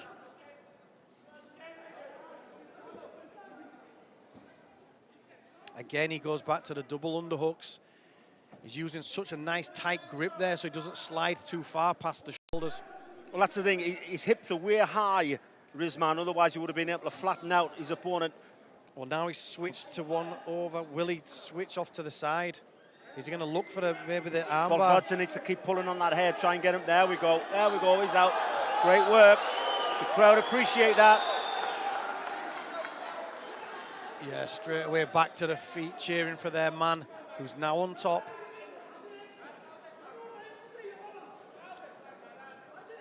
I can only expect some big shots coming down. Bolkvadze was really strong at the stand-up and the ground and pound from the side control from rear mount. Let's see what he's got here from this position. He's pinning the arm well. And as I say that, he lifts his hips and allows the guard back. Well, 50 seconds left. Be interesting now, can Rizman attack for submissions Rizman's just underneath? holding on there though, wasn't he? He's just trying to keep his opponent close to him so he can't throw punches. Yeah, I'd like to see him work up. Yeah, I don't like to see that. It tells me that he hasn't got many moves, escapes or submissions from his back. Yeah, I'd like to see that same sort of skill we saw on the back mount used from underneath. You often see fighters stronger in one area than another. He was definitely good on that back mount, and especially the 100% sweep that he used to set it up. But from underneath here, he's not doing very much, Ian. Last 10 seconds, round one. Been an exciting round one thus far. Yeah, it really has, non-stop, and Rizman possibly getting the better of the majority of that round. Well, he took the back for a longer period of time, but you can't take you know, it's very, very close because Bolkvadze really dominated in the sense that he had ground and pound, he got the takedown, but it was the reversal That was a good balance there by Rizman. Yeah, great takedown defence here, and you see, this is the underhook. He used 100% sweep and then used it to take the back. Lovely work there, and the control he had from that position was exceptional. I think I'd edged that first round to him just with that work and the amount of time he spent on the back position.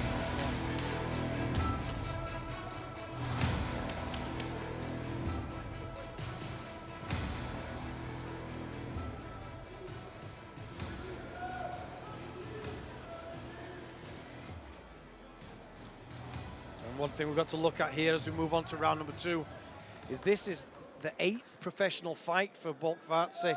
That experience can make a difference. Oh, he's felt his opponent in the first round now. He'll be a little bit more collected here in the second. Nice low kick. More reserved start to round number 2 from Rizman. Sharing the low kicks. Both of them going for the calf kick, Ian. Yeah, it's like, you can give me one, I'll give you one back just as hard.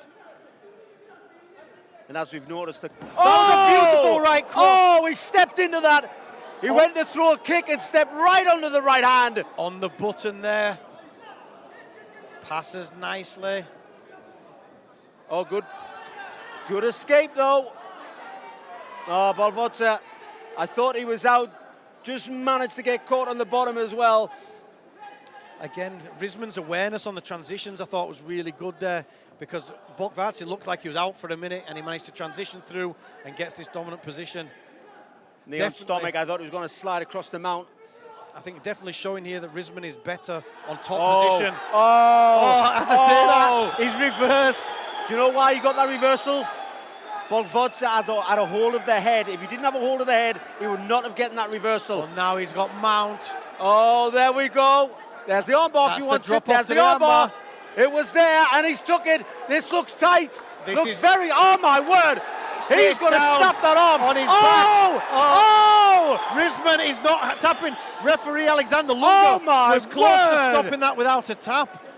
That has got to Surely hurt there's the got to be ligaments. damage. He's mounted as well, Ian. He's got the mount position. What can he do with that arm now, Ian? That was snapped. Wow, talk about a hyperextension. That's a dangerous escape into a triangle. Did he roll from mount to triangle there, Ian?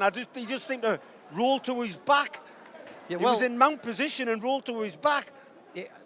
I think what happened there was Bolkvatsi went under one arm in, so it looked like he was giving him, like putting himself in a triangle, and Rizman, rather than tighten up the triangle on top, just rolled to his back. You've got to think, how much is that arm hurting him, Ian? Is that the heart going out of him? Bolkvatsi now on top, full guard. Starting to step up the pace, ground and pound We'll here. have to keep an eye on that arm and see which, was it the left arm, Ian? Or was it the right? I think it was the left. I think it was his left arm was extended out. But that was strange. He was in mount position, and he kind of rolled to his back. I think he saw the Bolkvatsi opportunity in the guard. Unless he tried to go over the triangle I as he think fell. he thought but he could get the triangle, yeah, and he just didn't have it in him. Well, he's got his mouth open, breathing heavy there.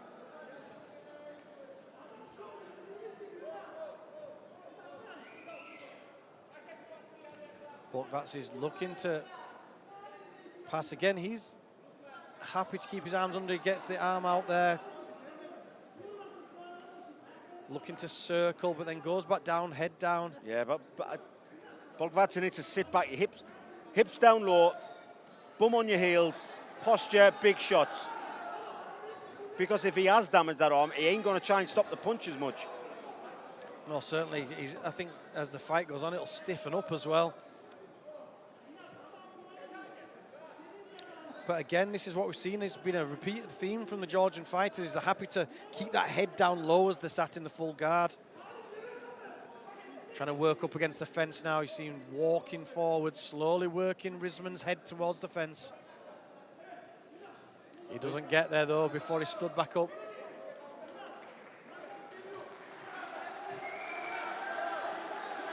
Well, referee's seen enough on the ground. Let's see if that left arm is compromised. Well, it looks okay. Swinging for the fences. Yeah, he's got the knockdown already. He's wanting another. Using that left arm as an underhook, then switches to attempt the guillotine.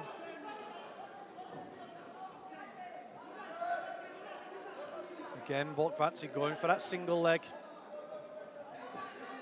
Keeping the ear in against the body, nice and tight. Risman doing a good job with that leg. As the leg gets lifted up, he switches between it on the outside, on the inside. It'll be very difficult to get a double here. The hands are not clasped together. Wide base, nice work. Risman steps back. And again, Risman looking dangerous with that left hook as he steps forwards. Again, ducks under the shot. Boltvatsi is wary of those punches now from Risman. He ducked under nicely. Knee to the head as they finish. It was right on the belly and right on the bell, that knee.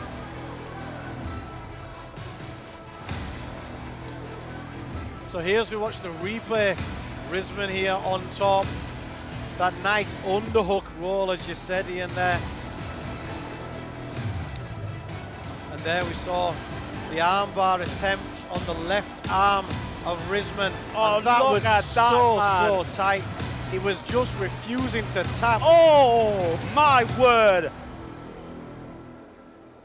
The referee was right on top of that as well.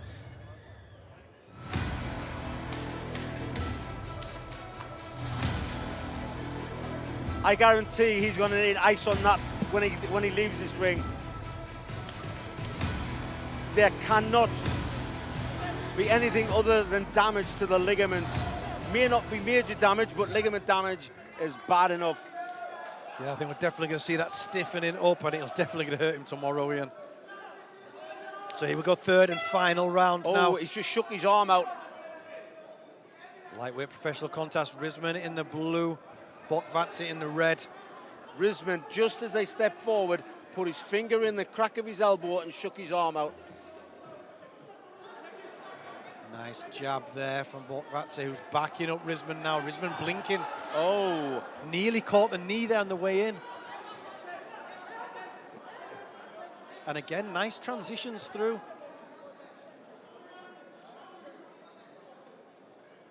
You see Risman pinning with that shin on the arm as he tries to not get taken to the back. He's trying to stay on top. He could turn him from here if he... Be interested to see if he releases that right leg, he could go Yeah, into like a Boltvatsi crucifix. could turn him. Yeah, he could, yeah. And again, Boltvatsi, again, it's a 50-50 because he could pull him out and put his shoulders onto the back.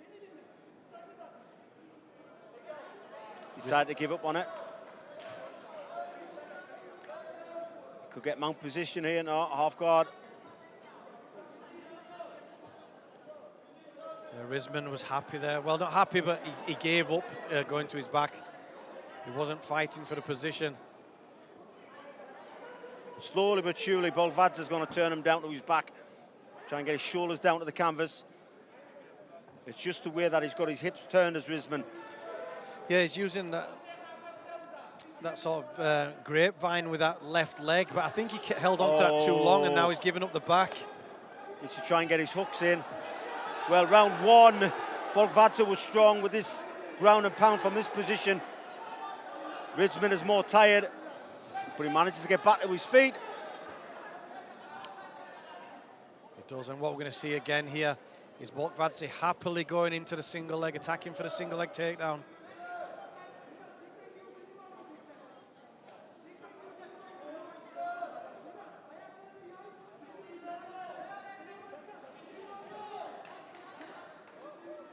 I mean, it's tiring in the position, but we've only got half a round left. Boltvatsi switches to the double now. He's got double, he's got tight double as well. He's pulled the hips through. Again, though, like you just said, Ian, tired. Both guys are tired. If he could reach forward and grab the wrist there, Risman, because that's the only thing what's keeping him up, that posture of the hand. This is a lot of energy being spent. It is. He tried to pick up the double, switches back now to the single. Right behind that leg, and again, Risman's doing a good job of just dropping his weight down on the back of the neck, trying to be as heavy as possible. Switch to the back if he can. He's got his head out, he can turn around to the back. He's in this sort of position. He wants to get that leg, doesn't he? Yeah. You can be too fixated though on one thing. Yeah, you're too fixated on one thing. And I think that if I'm at heads on the outside on a single, I'd love to go around the back. Always around the back. So there again, we see Risman using that underhook. Great balance. I mean, who did the judges score here? Did they score the man who's trying for the takedown or the man who's defending it really well? And that was excellent defense, I must admit. Risman did not budge an inch. Not long left now in this fight. It's anyone's to play for. I mean, we don't know how the judges will be scoring this. We haven't got the stats in front of us. That's a nice jumping right hand. Bolkvadze is going to shoot underneath. Oh, he gets a spinning back fist. Looking to mix things up, and I like to see that again in the dying seconds of this fight. Mixing things up with a spinning back fist. And dropping in, and again, looking for this takedown. Can he finish with a takedown he so desires? Pulling those legs out from the fence.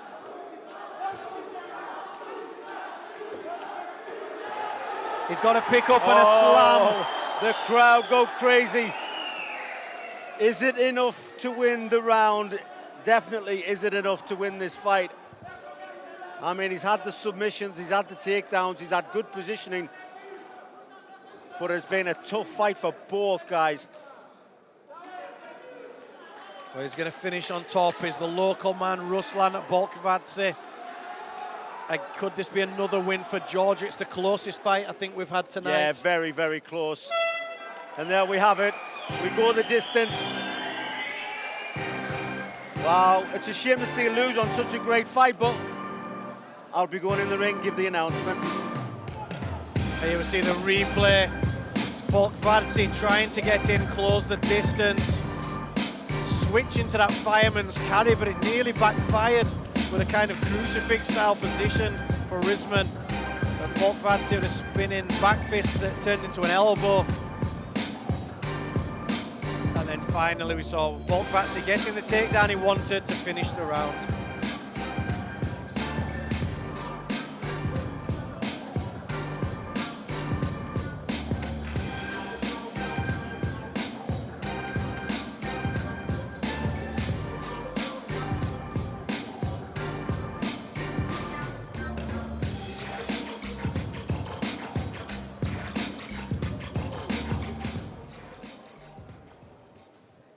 Ladies and gentlemen, awarding the prize is our sponsor, Vitamini.G. And ladies and gentlemen, after 3 rounds of action, we go to the judges' scorecard for a unanimous decision. In favor of your winner, Ruslan Bolkvadze! There you go, points victory, unanimous for Ruslan Bolkvadze. I think a fair decision. A good fight for the man from Turkey. Rinat Risman gave him a tough fight from first bell to last. And full respect to him fighting through that arm snapping. For our viewers on the live stream, we are halfway through the card now. We have 5 more professional fights. 3 huge super fights coming up. Next up we have local favourite Mikhail Meski coming back from his last defeat on GFC 14.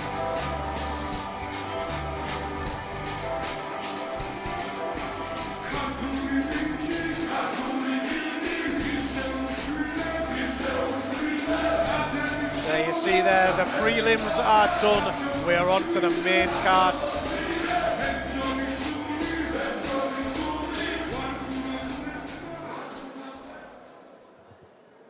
Ladies and gentlemen, our next bout is a lightweight bout. So please welcome your first fighter to the cage.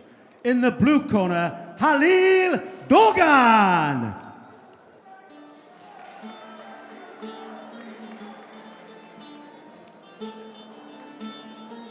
You're watching International GFC 15.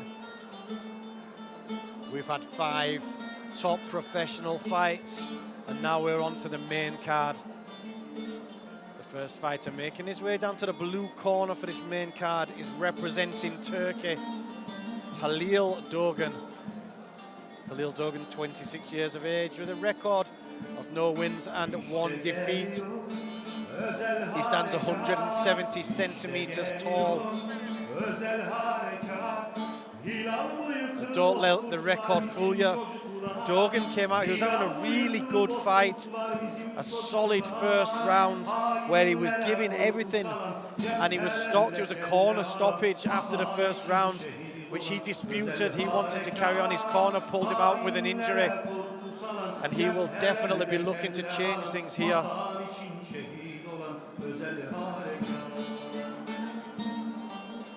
A tough fighter who showed absolutely no quit in him.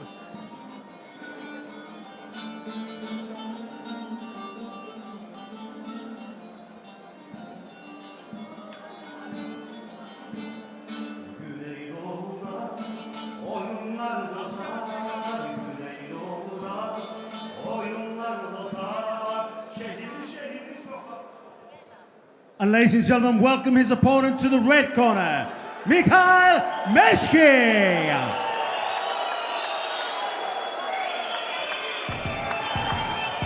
Representing Georgia and making his way down to the red corner is an absolute fan favourite, Mikhail Meshki. Now, I just spoke about Halil Doğan not having any quits in him, and what happened? Mikhail Meshki was unbeaten coming into his last fight on GFC 14. He had a tough fight and he was stopped with a cut. He was losing that fight, don't get me wrong. It was a tough fight, but he was showing some real heart, and he was absolutely gutted that the fight was stopped from a cut. So again, both these fighters, very similar outcome in their last fights where they were trying to fight on through injury. Mikhail Meshki, up until that point, had 2 wins by KO and 2 wins by submission in his 4 professional contests.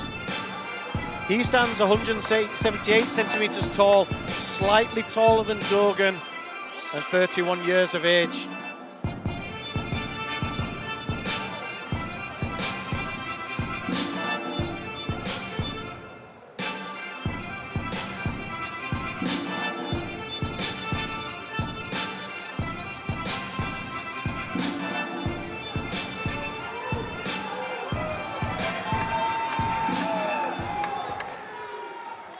Ladies and gentlemen, this is a GFC bout in the lightweight division. Now let me introduce your fighter in the blue corner. This fighter is 26 years old. He weighed in at 70.5 kilograms. He stands 170 centimeters tall and has a record of no wins and 1 loss. Representing Turkey, please welcome Halil Doğan. And now welcome his opponent in the red corner. This fighter is 31 years old. He weighed in at 70.3 kilograms. He stands 178 centimeters tall and has a record of 4 wins with 1 loss. Representing Georgia, please welcome Mikhail Meshki.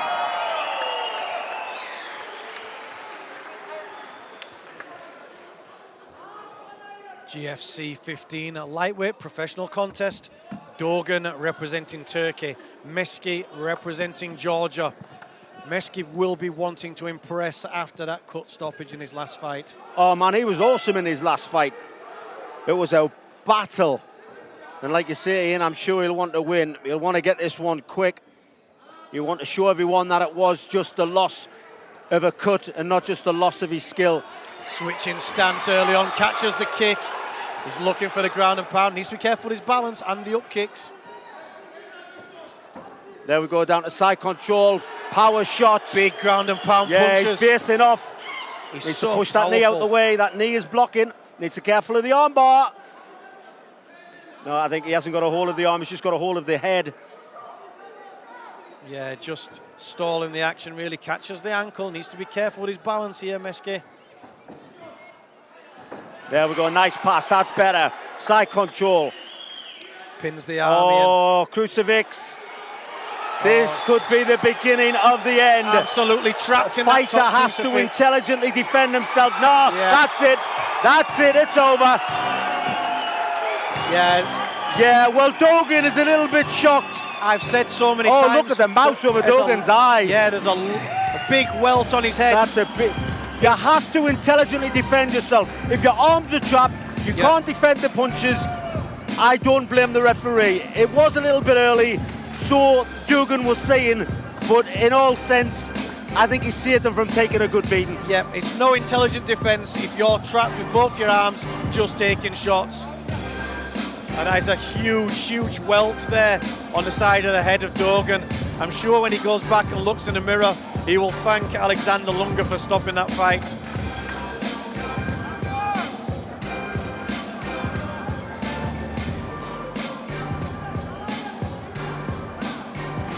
Here as we watch the replay, Meski catches the kick, pressures down to the floor,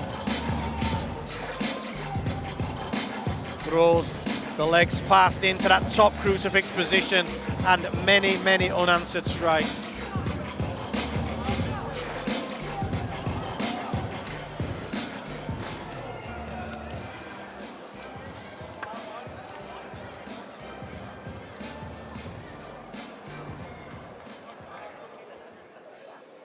Awarding the prizes our sponsor, Vitamin E.G. Oh.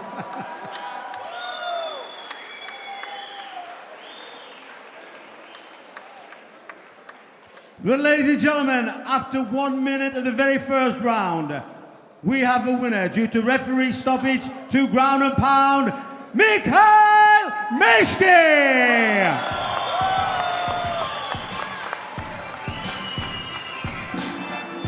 So a fantastic win and back to winning ways. Now 5-1 as he gets on the microphone. მოგესალმებით. ყველას დიდ მადლობას გიხდით, მეგობრებო.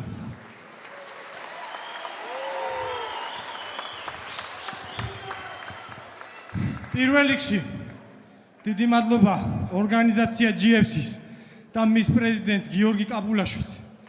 ამ ადამიანის 8 წლი ქართული MMA-ის განვითარებაში ფასდაუგდებელია. ახლო კადრით დაანახეთ ეს კაცი ყველა.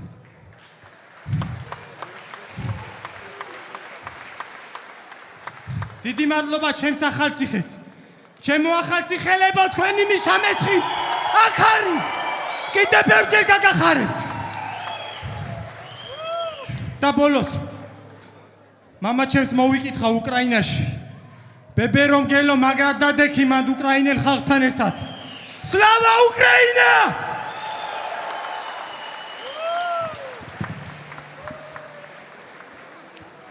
Georgia's not the best, but the crowd are behind him, and I think he's very happy with that victory. Now 5-1 as a professional.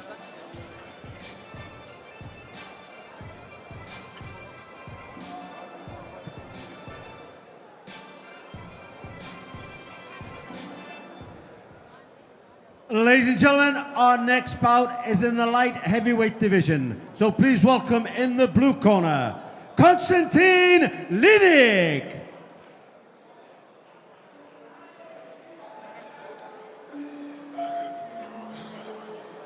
You're watching the live stream for the International Georgian Fighting Championship 15.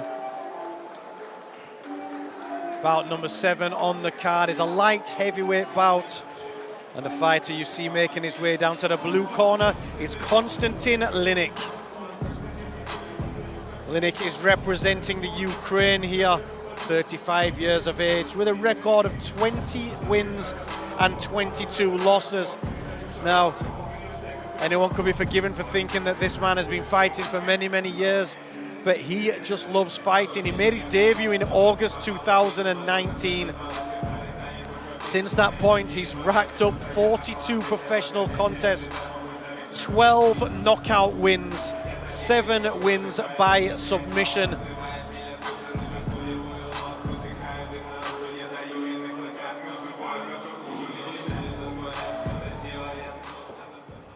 And now welcome his opponent to the red corner, Mikhail Shashiani.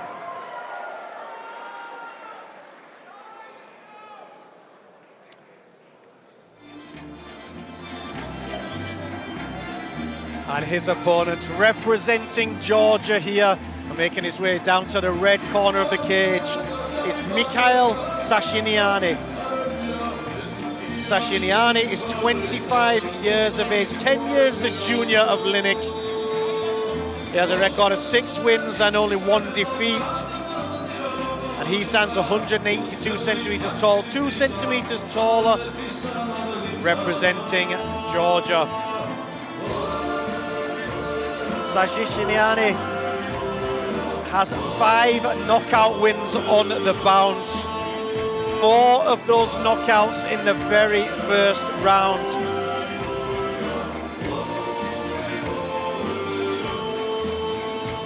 I've seen a lot of the fighters, at least 3 of the fighters, the weigh-ins with that warrior tattoo on the back of the neck. I don't know whether that's one of the local gyms or just the stamp of a fighter. I'm sure with Linik's fast finishers, whether they're wins or defeats, and the 5 fast finishers we've seen from Sashiniani, we're looking for fireworks right now.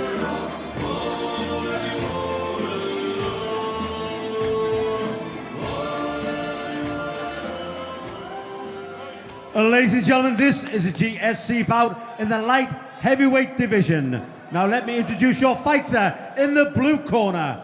This fighter is 35 years old. He weighed in at 93 kilograms. He stands 180 centimeters tall and has a professional record of 20 wins with 22 losses. Representing the Ukraine, please welcome Konstantin Linik. And now welcome his opponent in the red corner. This fighter is 25 years old. He weighed in at 93 kilograms. He stands 182 centimeters tall and has a record of 6 wins with 1 loss.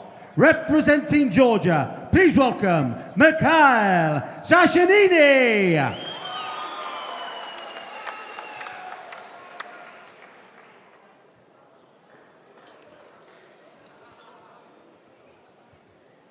Intense stare down here for this light heavyweight contest. We have Linik in the blue corner, Sashiniani in the red. A touch of gloves, and is Sashiniani going to look for a fast finish again? Oh, there's solid a power kick kick to start. These are the big guys, Ian. Mean intentions there, Ian. Big overhand right, but dropping straight to his guard. Linik. Well, he looked like he dropped to his guard to butterfly, looking for the sweep, but then he's accepted the pass to half guard. We know the power Sashiniani has, and he's already postured up. He's getting ready. Look at that. He's getting. Oh, big elbow. He was getting ready for that. Oh, Linik does not want to know. Oh, he's crumbled under there, Ian. Oh, my word. That's big shot. Referee stopped it. The power was too much for Linik. The referee decided on Linik's behalf to stop the fight, and who can blame him? That's 6 finishes in a row. 5 in the very first round for Mikhail Sashiniani. And that was against a much more experienced fighter there. Huge elbows, great positioning. As soon as Linik went to his back and dropped to the floor, it was really right into the hands of Sashiniani. TKO round 1. And another win for Georgia.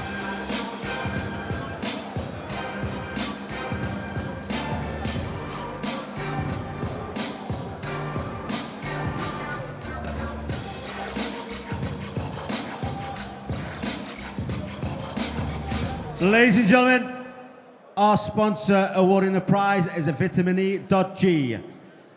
Ladies and gentlemen, after 35 seconds of the very first round, we have a winner due to referee stoppage to ground and pound, Mikhail Sashiniani.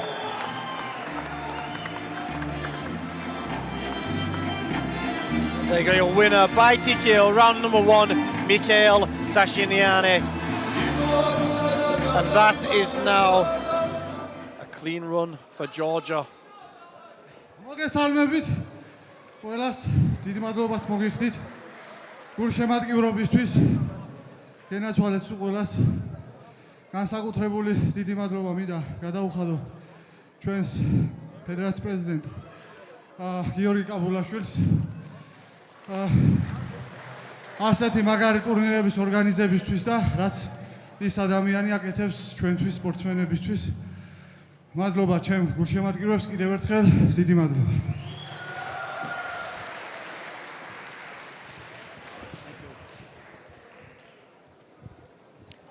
Well, that's our first two main card bouts done, and we are on with our three super fights. Next up, a huge super fight for me, one of the best fights on the card.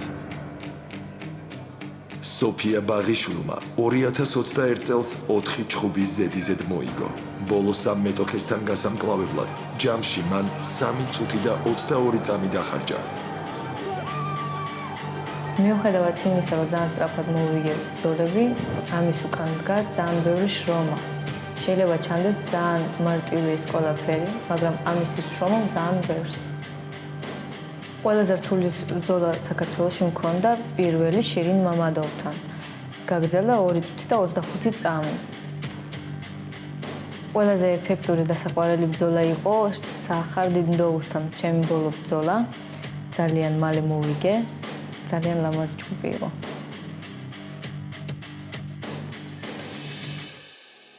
პირველად რო ვიჩხუბე საქართველოში, არ მეგონა რომ ამდენი გულშემატკივარი მეყოლებოდა. ძალიან მიხაროდა რომ ხალხს მოეწონა ჩემი ჯგუფი და უხარდა ჩემი მოგება. ბაღიშვილი ოქტაგონზე აზერბაიჯანელი ტუნზილა იმანლის წინააღმდეგ გავა.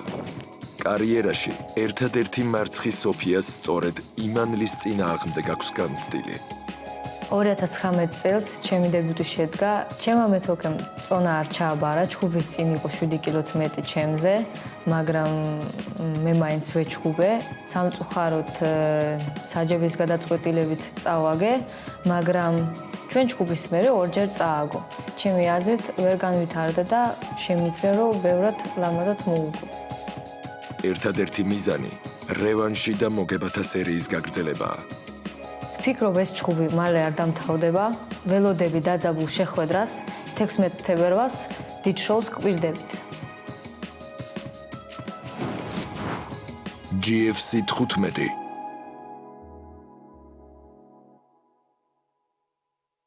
It's a female strawweight bout.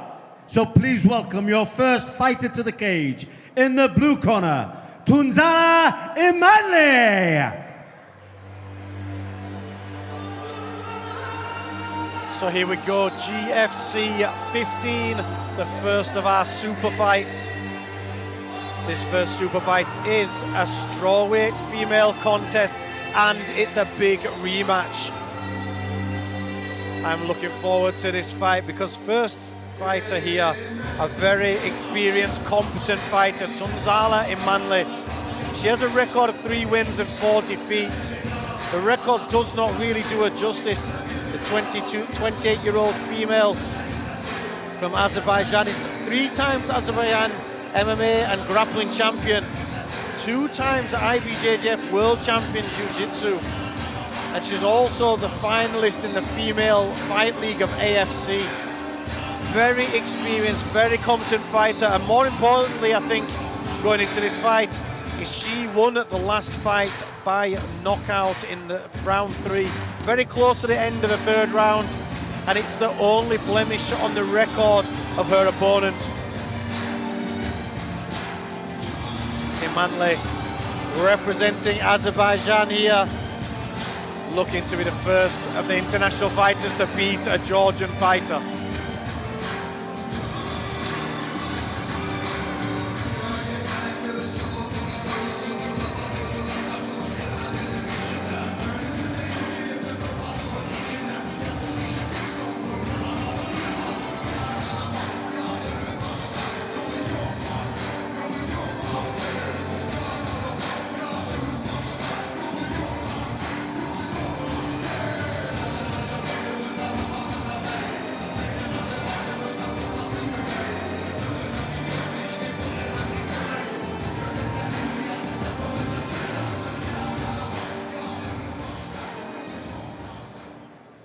Ladies and gentlemen, now welcome her opponent to the red corner, Sofia Bagashvili.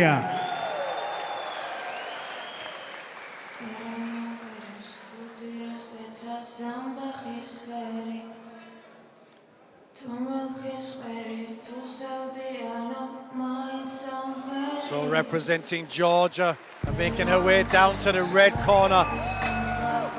She's an absolute star here in Georgia. Sofia Bagashvili only has one loss on her record. That was her debut professional contest back in December 2019, and that was to her opponent here, Tunzala Imanli. Since then, we've seen her in 3 professional contests, 3 fast submission wins in the last 3 fights. Those last 3 fights in total have come to 3 minutes. Her submission game has massively improved since the first fight. Ladies and gentlemen, this is a GFC bout in the female strawweight division. So let me introduce your fighter in the blue corner. This fighter is 28 years old. She weighed in at 52 kilograms. She stands 165 centimeters tall and has a record of 3 wins and 4 losses. Representing Azerbaijan, please welcome Tunzala Imanli. And now welcome her opponent in the red corner. This fighter is 22 years old. She weighed in at 52 kilograms. She stands 160 centimeters tall and has a record of 4 wins with 1 loss. Representing Georgia, one more time, Sofia Bagashvili.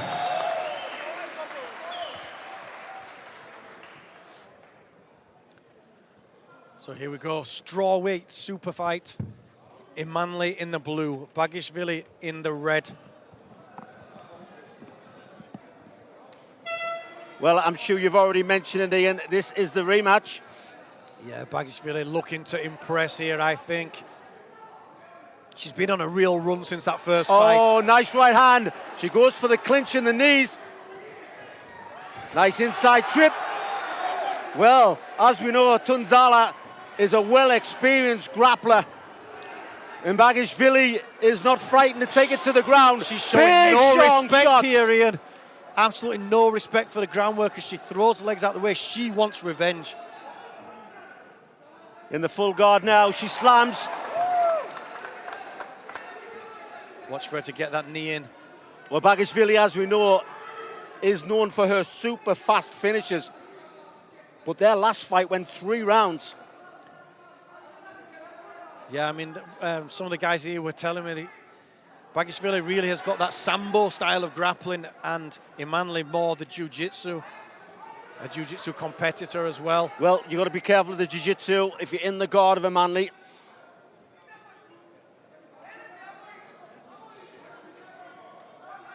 And the pace has slowed slightly. Well, this here. fight has lasted longer than the last one that we commentated on. Ian, Bagashvili winning in about 30 seconds or so. Her last 3 fights have been 3 minutes in total. So I think already she's worked a little bit harder. About 90 seconds into this fight, already so much action. Well, the referee stood it up from the guard. Bagashvili sharp with that punch. Oh, nice kick to the body. Lovely mix of strikes there. The lights seem to have Nice dimmed. spin elbow. She wants to be careful. Just give her back. You could still get a standing rear naked from here. You can't. Imanli bleeding now from above the eye. Oh, beautiful! Beautiful reversal. Needs to get an elbow on the inside because there's an arm triangle. Yeah, she's trying to get Needs that to get an arm back elbow in. through. That right arm is stuck at the top. She needs to be careful. Yeah, it's out. She's safe again. See the grapevine there? Yeah, nose coming from the blood of Imanli. Was that from the spinning elbow? I think it was, or maybe from the overhand right as she closed distance. Again, the lights seem to have dimmed in here, but the action hasn't.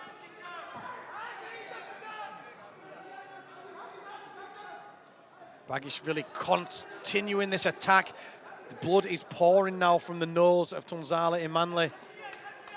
She's going to posture up, trying to get a bit more power in those shots. Again, looks to pass the leg. She needs to be careful of the triangle. Manley with long legs. But Well, Bagashvili just dominating this first round.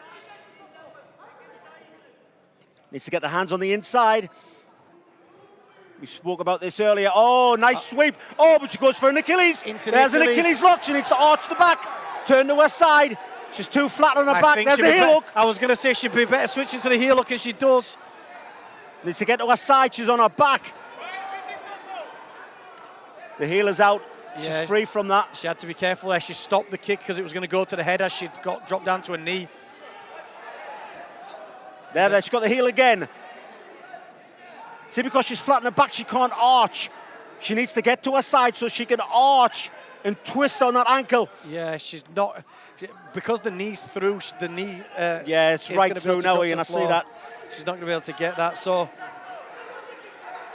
Let's see now. Oh, they're playing the leg. Is Manley dropping back? Yeah, they're playing heel hook swapping here. It's like a very advanced version of a dead arm contest. Who's got the hardest leg lock? Well, ground and pound in this leg lock position can be dangerous, Ian, as you know. Oh, without a doubt. I think I've heard a few people go for my leg locks. Yeah. Oh, the referee stood it up. He's not letting the fight on.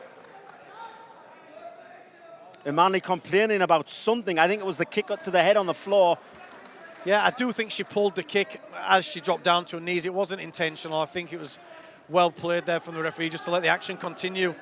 But again, she's having to open her mouth because her nose. Yeah, look at the nose. It looks swollen as well. That could be a broken nose, Ian. I think definitely. And Bagashvili needs to step up. You know, take advantage while her opponent is looking uncomfortable. Oh, nice left hook. Lovely left hand on the jaw there. You saw Manley look over to a corner there. I think she was thinking how long is left of this round. It's been a high pressure first round. And Sofia Bagashvili looks fit there as the round ends. Yeah, I'm watching Manley as she's walking back to her corner. It's hard to tell from where we're sitting, Ian, but the nose could be broken. Yeah, I think we might see there that there's a nice 2 ground and pound shots there, and that was before the blood was coming out from the nose. Then we see this nice slam, constantly working there from inside the guard. She was also sharp with that nice jab as she came in, and there we saw a spinning technique. Yeah, that elbow didn't hit the nose. No, I think it was the big right hand when she closed the distance that did it. What we saw there was a great variety of attacks in the stand-up.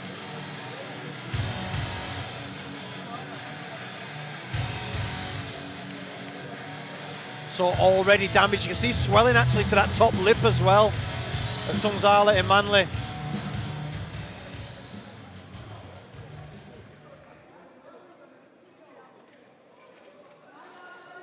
Relatively unmarked is Sofia Bagashvili as we go into round number 2. It'll be a confidence boost for her now coming into the second round. Let's see if she can carry on as she left off. You can see the nose is bothering Manley's Manley. backing off, and she doesn't want to be hit. Definitely the striking ability goes to Sofia. I do think the grappling ability went to. I thought she out-grappled Manley in that first round. Oh, without a doubt, but look at the power. Oh, lovely. Again. The power of those punches. Lovely shots, big, powerful swings, using the hips all the way through, driving from the legs to the fist. Nice. Oh, and again. Blood now streaming again from the nose. Manley is just flinching away from these shots. Again, she turns her back. This is the mistake she made in round number 1. Probably the one mistake she made. She needs to be careful she doesn't get her back taken. Just like this, if Manley gets her hooks in from here, we know that she's a jiu-jitsu specialist. She's a grappling champion. Manley on the back. Bagashvili's got a hold of the arms. Yeah, she's holding that Kimura grip, I think. But she's not got her arms locked. She's trying to get the Kimura grip. She's trying to get it in there, and you're right. Well, this is an opportunity now for Manley to maybe get the other arm clear, not the arm that's she's attacking, but she can get the right arm clear and try to work the ground and pound. The issue with that is I think she's actually defending the Kimura grip with that arm. So she's working knees. She's got the knees clear, works down to the other side. Oh, it was a bit of an early stand-up, I think. That nose is really bothering Imanli. That's an advantage to Bagishvili, that. She was down on all fours, being dominated on the ground by Imanli, and then it was stood up. It was a little bit of a premature stand-up, I believe. Fair enough, we want to see action, but... So here we go again, swinging those shots, looks for the spinning elbow. I think it might be the spinning elbow where she's given up her back. I think that's what she's been going for when she's just slightly missed. She's turning just off angle, isn't she? Yeah. But again, nice work on the break. Oh, nice left hook. Yeah, Imanli striking is not her cup of tea. It's not her best point. Obviously, grappling is. Yeah, certainly. I think grappling's her forte. Bagishvili, definitely an all-round fighter. And she's coming forward again here. Every time she lands a shot, the crowd is right behind her. It's a cheer for everyone landed. Halfway through the fight now. Imanli just seems to be on the defense right now. You can see by the movement, her stand-up is not clinical at all.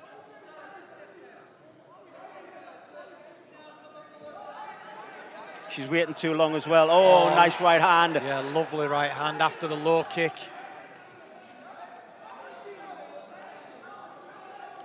Imanli looks like she's run out of ideas a little bit here as Bagishvili again pressures against the fence. Oh! Imanli with the falls down to her side. She just Well, sort of drops. I was kind of surprised at that. That wasn't a trip. It wasn't a takedown. It's as if she jumped to her side. Exhaustion maybe, and like she has looked tired and she's been breathing heavy. Now she's trapped against the fence. Bagishvili on top. I do understand that jiu-jitsu guys, girls, like to be on their back when they're... But that just seemed very strange to me. I don't think anyone's going to volunteer to Again, go to the back when there's blood pouring down the throat, Ian. Again, early stand-up, Alexander Lunga is trying to keep the action going tonight for definite because, again, maybe the action could have gone a little longer there. Well, you need time to work as well, Ian. Oh, Bagishvili will get straight back to work, I'm sure. Solid low kick again, follows it with a left and a right. Swinging now, Bagishvili. She's headhunting. To the body, to the head, missed the two shots there. Nice. She's throwing combinations. Yeah, though. she's comfortable though. She's looking for that knockout. She doesn't want to win on points. She lost with 15 seconds or something left to go in their last fight. Again, a nice combination there, forces Imanli to wipe the blood from her nose. This time, it's a jab and then an initiation of the clinch, a full body clinch. Maybe she feels because Imanli went to the floor so early that she can just pull the hips in.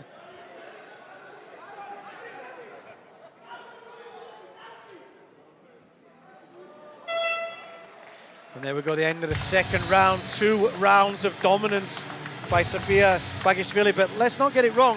Imanli had an opportunity there where she had the back. Bagishvili had the Kimura grip. But that's another thing with that Kimura grip.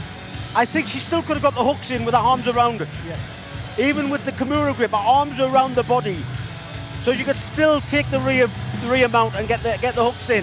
Very surprised she didn't capitalise on that. Yeah, and here we see what was happening. Sofia powering shots in, whether it was the low kick or the left and right punches over the top. And again, we're going to enter round number 3. Is this going to haunt Sofia Bagishvili? This is where she lost the last fight. Again, in a very tough fight.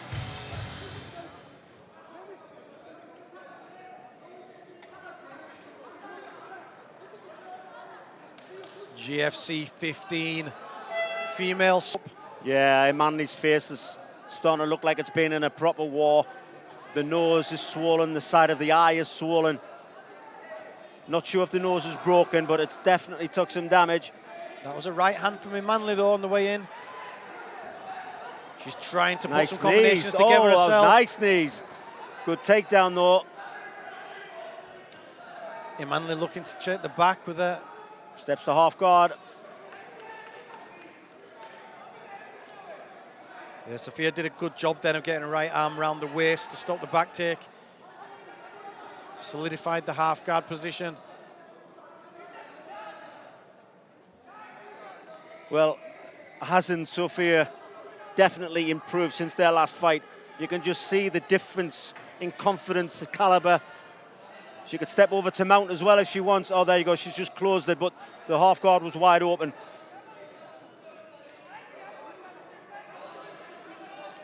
Bagishvili will be happy with this fight so far, 2 rounds up, but I'm sure she will want to finish. She won't want to win on points when she was finished in the last fight. She'll be happy for the win, but I agree what you're saying. She doesn't want it to go to the judges. She needs to cross-face Bagishvili. Again, stood up.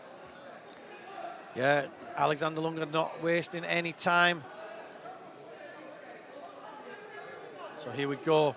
Just over 3 minutes left in this 3-round contest.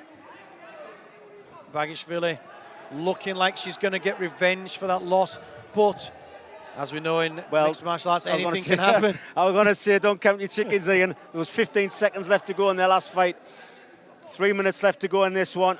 You've got to wonder, is that playing on the mind of Bagishvili? The fact that she was caught late on in that last fight.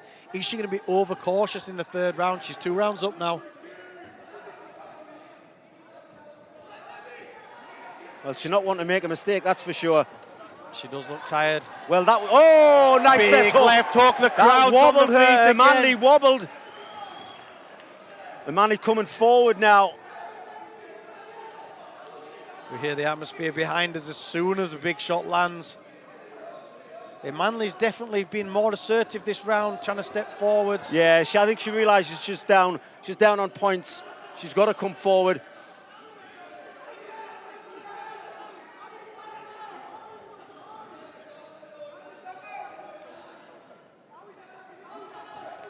And I also think that Bagishvili realises she's got this in the bag, so she's not taking any chances. She is throwing big shots, but he knows how she's keeping away from her opponent a little bit now in this 3rd round. 2 minutes left to go. There's a shot. Nice single.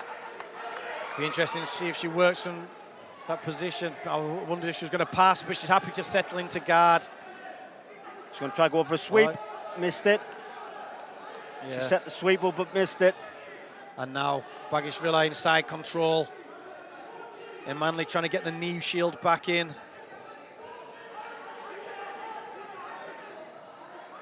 Half guard position, Ian. Yeah, so many times we've seen this. You mentioned from the very first fight onwards what a good ground and pound position it is. Bagishvili, again though, uses the sweep attempt as a pass. Yeah, full guard now. Now let's see the jiu-jitsu with a Manley. The time she needs it is now. She needs to work on her submission attacks. Even if the submissions don't work, it will give her a chance to get back to her feet. You attack with a submission, your opponent pulls away, you get back to your feet. Even a sweep from a Kimura. There's a sweep, she gets it. It wasn't from a Kimura, but it was a sweep. We're getting dangerously close to the point where she lost the last fight, Ian. But here she's back in the sort of reaped position for the heel hook. With the outside heel hook, she can actually get both knees in between them and keep some distance. Yeah, the heel hook's there if she needs it, but again, flat on her back as Bagishvili.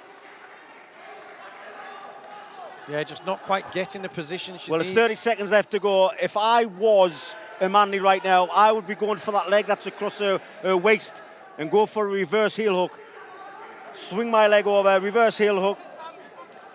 Well, there's not long left. Is she going to look for something in the crowd, the corner, sorry, are screaming for both girls, and they look tied up here, and Bagishvili must know she's ahead. Well, it looks like we're going to go to the judges' scorecards again. I think that's a point. I know Bagishvili didn't want to do that, but I think she has it in the bag. And there's 2 rivals sitting down together.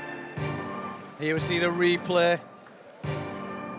Jab, cross, Bagishvili again, 3rd round, looked as dominant as she did in the first few.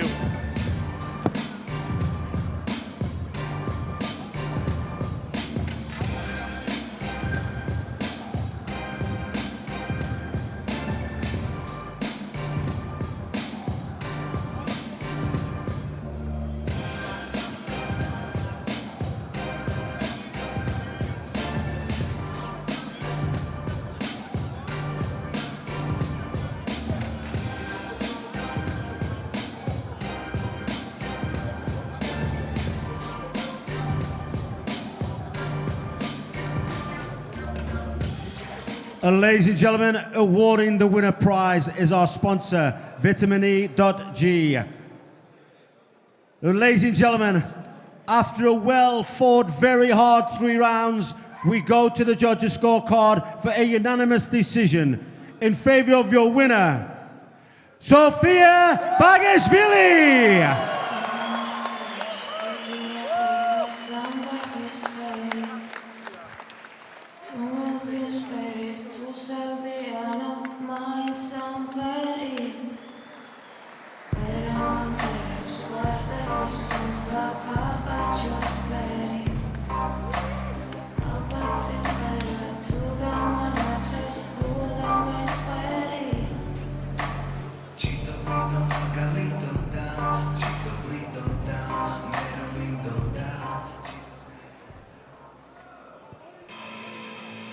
საქართველოს ჩემპიონის ტიტულის მოპოვების შემდეგ პირველად იჩხუბებს ოთარ თანზილოვი. მისი რეკორდი შთამბეჭდავია. ჩემი რეკორდი არის 5-0-ზე, 5-დან 4 ნოკაუტითაა გამარჯვებული. საქართველოს ჩემპიონობა ჩემთვის ძალიან მნიშვნელოვანი იყო. დარბაზში რო ემზადებოდით მაგილეთებზე ვარდიშობდი, გუშასთან, ლაპებზე, მაგილეთებზე მოვამებდი უფრო. მე ჩხუბის დროს რაც გეგმაში მქონდა, გავაკეთე რა. პირველ რაუნდში ჯერ მოვატყუე ხელი, ფეხი და მეორე რაუნდში უკვე მოვარტყი, როგორც ფიქრობ. ჭინჭარაულთან რო კიდე ერთხელ რო ვიჩხუბო, არაფერს არ შევწვდი. 4 თვის წინ გავიკეთე ოპერაცია, დიდი პაუზის მერე დავბრუნდი დარბაზში, 2 თვე რაც დავიწყე ვარდიშები. რავი, ახლა კარგი ფორმაში ვარ. 16-ში ოთარს მეტოქეობას ბრაზილიელი რაფაელ რიბეირო სუარეში გაუწევს. სუარეში პირველი სამხრეთ ამერიკელია, რომელიც GFC-ზე იჩხუბებს. ძალიან მაგარი მოჩხუბარია, ჭიდაობაც კარგად და პარტერშიც ჯიუჯიტსიც მაგრად. ჩემი აზრით ძალიან სანახაობრივი ჩხუბი იქნება. თუ ჭიდაობა წავიდა, დავიწყებ ჭიდაობას, რა თქმა უნდა. მაგრამ ჩემი გეგმა არის დგომში ვეჩხუბები რა თავიდანვე. ეცდები მოვატყო რაღაცნაირად და მე გავჩიო. ჩემი პროგნოზი ეგრეა, მეორე ან მესამე რაუნდში მეტოქეს გავჩიო. ეს ჩემი სტილია, მიყვარს ნოკაუტი. ეხლაც ნოკაუტით მოვიგებ. GFC 15. Ladies and gentlemen, our next bout is in the bantamweight division. So please welcome your first fighter to the cage. In the blue corner, Rafael Ribeiro Suarez.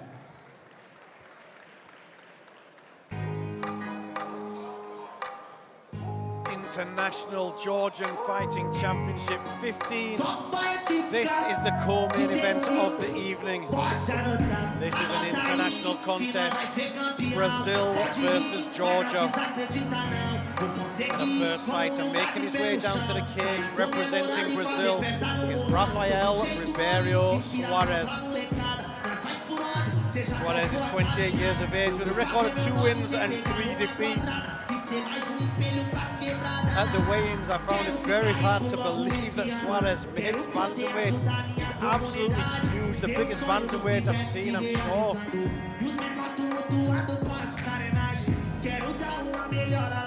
A mixed record, but he has exceptional jiu-jitsu. I'm sure he's going to want to have this fight on the floor. Look for a takedown early on.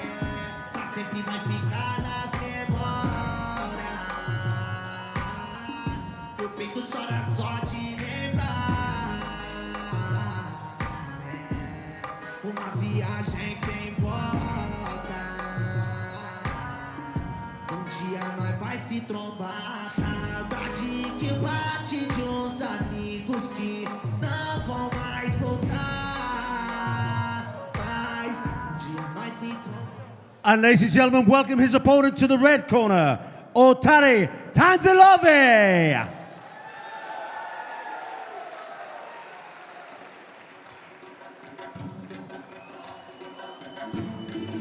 His opponent representing Georgia and making his way down to the red corner of the cage, Otari Tanzilove.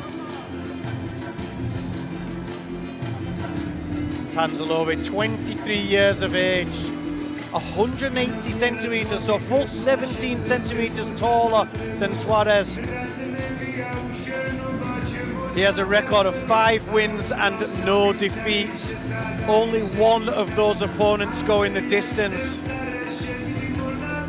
His last 2 knockout victories have both been by body shots. One of them was with a spinning back kick to the body, the other one with a liver punch.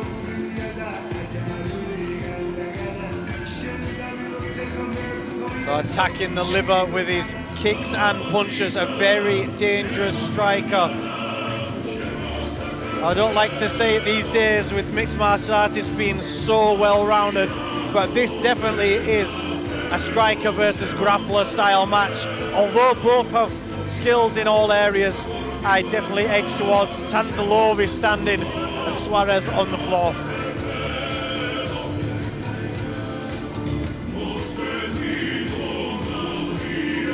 Which of these fighters in the co-main event can initiate their game?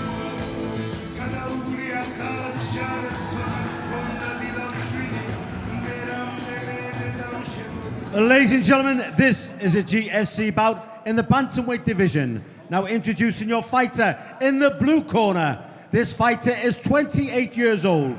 He weighed in at 61.2 kilograms. He stands 163 centimeters tall and has a record of 2 wins with 3 losses. Representing Brazil, please welcome Rafael Ribeiro Suarez. And now welcome his opponent in the red corner. This fighter is 23 years old. He weighed in at 61.2 kilograms. He stands 180 centimeters tall and has an unbeaten professional record of 5 wins with no losses. Representing Georgia, please welcome Otari Tanzalovi.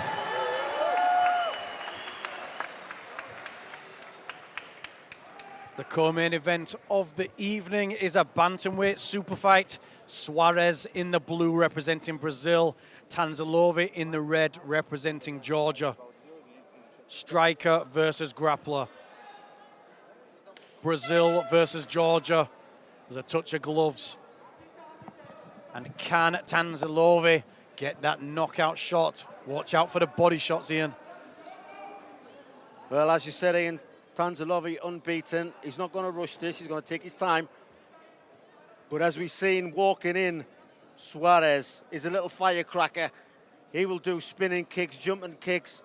He's not going to stay still in one spot. Yeah, huge and powerful. I'm sure he's going to want to take this fight to the floor, knowing the knockout record of Tanzalovi. There's that big shot, but the movement well by Suarez. Again, nice movement by Suarez. Nice and light on his feet. Yeah, good distance in there, Ian. But have you noticed how static Tanzalovi is? Not because he can't move, it's because he is not worried about anything that's coming towards him. Yes, he knows that Suarez is not going to engage. He has that relaxed striking style where he just knows he's dangerous. I mean, that body kick looked bad. His last 2 fights, both body shots, and that was a very solid kick to the body, his best shot so far. Look at the red mark on the body of Suarez already. Suarez looking focused. He needs to close the distance, I think, and try and attack those legs, but it's easier said than done when you have strikes coming up from the legs.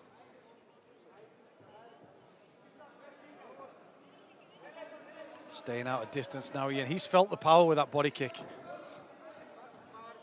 There's a lot of reach disadvantage to Suarez. He's got to come in close to connect. But as he does that, the striking ability of Tanzalovi, he's going to put himself in danger if Suarez comes forward. Again with that kick, super fast. Interesting that the 2 body finishers he's got so far, one with a punch to the body and one with a kick to the body, was a spinning back kick. But the dangerous shot for him at the moment, there again was the right hand to the body. It's the left Suarez is waving him on. The dangerous shots so far have looked like the left round kick to the body and the right hand to the body as he dips his legs down. Look at the redness there. Yeah, it's showing already. It's like he just kicks through the defense. Again, he drops down with that right hand to the body. Switches stance to throw the left straight to the body.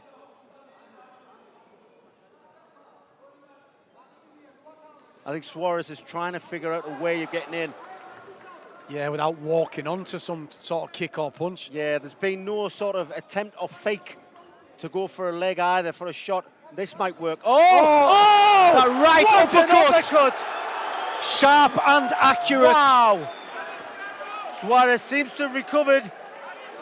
Well, for 3 minutes there, he focused his attack on the body and he switched up to the head, dropped Suarez to the floor. Oh, he gets back up. He doesn't want anything to do with the ground. Suarez is not there. He's not there. He went into the body there. That was Suarez just doesn't know what's happening right now. I think he's in big trouble.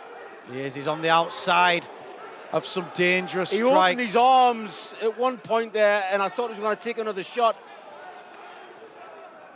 Cool and composed is Tanzilove. Well, I think that's the first shot that Suarez has actually hit, wasn't it? Yeah, and Tanzilove just looked like he was just lining something else up. That was a powerful right hand, hit the glove. Suarez has felt the power. That's the shot. He finished the last fight with a spinning back kick to the body. Suarez bounced up there, though. Fair play to him. He can't take much more, Ian. Good night. What a shot! Switch kick! Ian, Jumping switch kick! from start to finish, he was amazing, Ian. Wow, this man, we are going to see big things from this man. The variety of I agree, shots. it may have looked if Suarez wasn't in his league, but to be honest, there is not many bantamweights who are in his league. Look, as we see the replay, he attacked the body and he seemed to really draw him in. As he drew him in because of the body attack, he hit that uppercut first. That was the first drop to the floor. He was very confident on the floor. However, he decided to stand back up and just let Suarez back up. Why play on the ground? He stood back up, and then look at this now. Spinning back kick to the body. He's finished the fight with that one already. Suarez is still out on the floor, and there we saw again the switch kick to the head. Shin impacted on the jaw. Suarez is awake, but he still doesn't know where he is. That was 3 minutes of destruction, Ian. My word, Suarez does not know where he is, what he's doing, what day it is. He is in a bad way. I hope they check him out afterwards.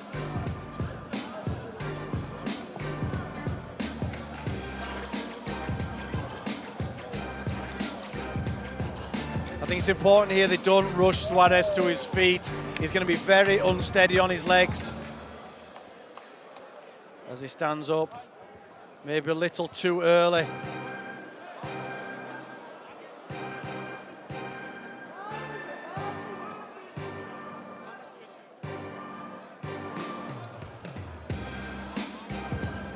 Yeah, Suarez put back down on the floor.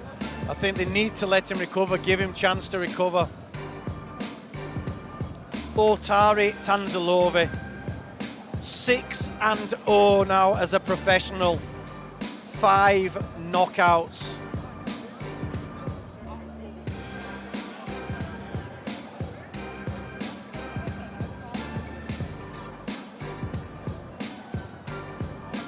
Cool, composed striker.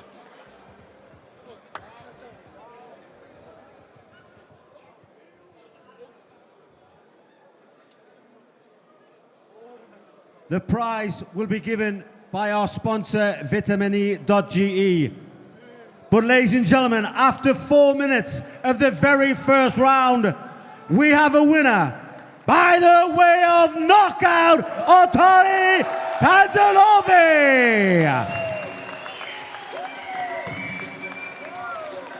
There's your official decision, the winner by knockout in the very first round. Again, showing how dangerous he is as a striker. Otari Tanzilove, now 6-0 as a professional, and continuing this clean sweep for Georgia. Let's see the replay here again of these sharp strikes. A switch kick, he jumped up with the right knee and then came over with a left kick to the head.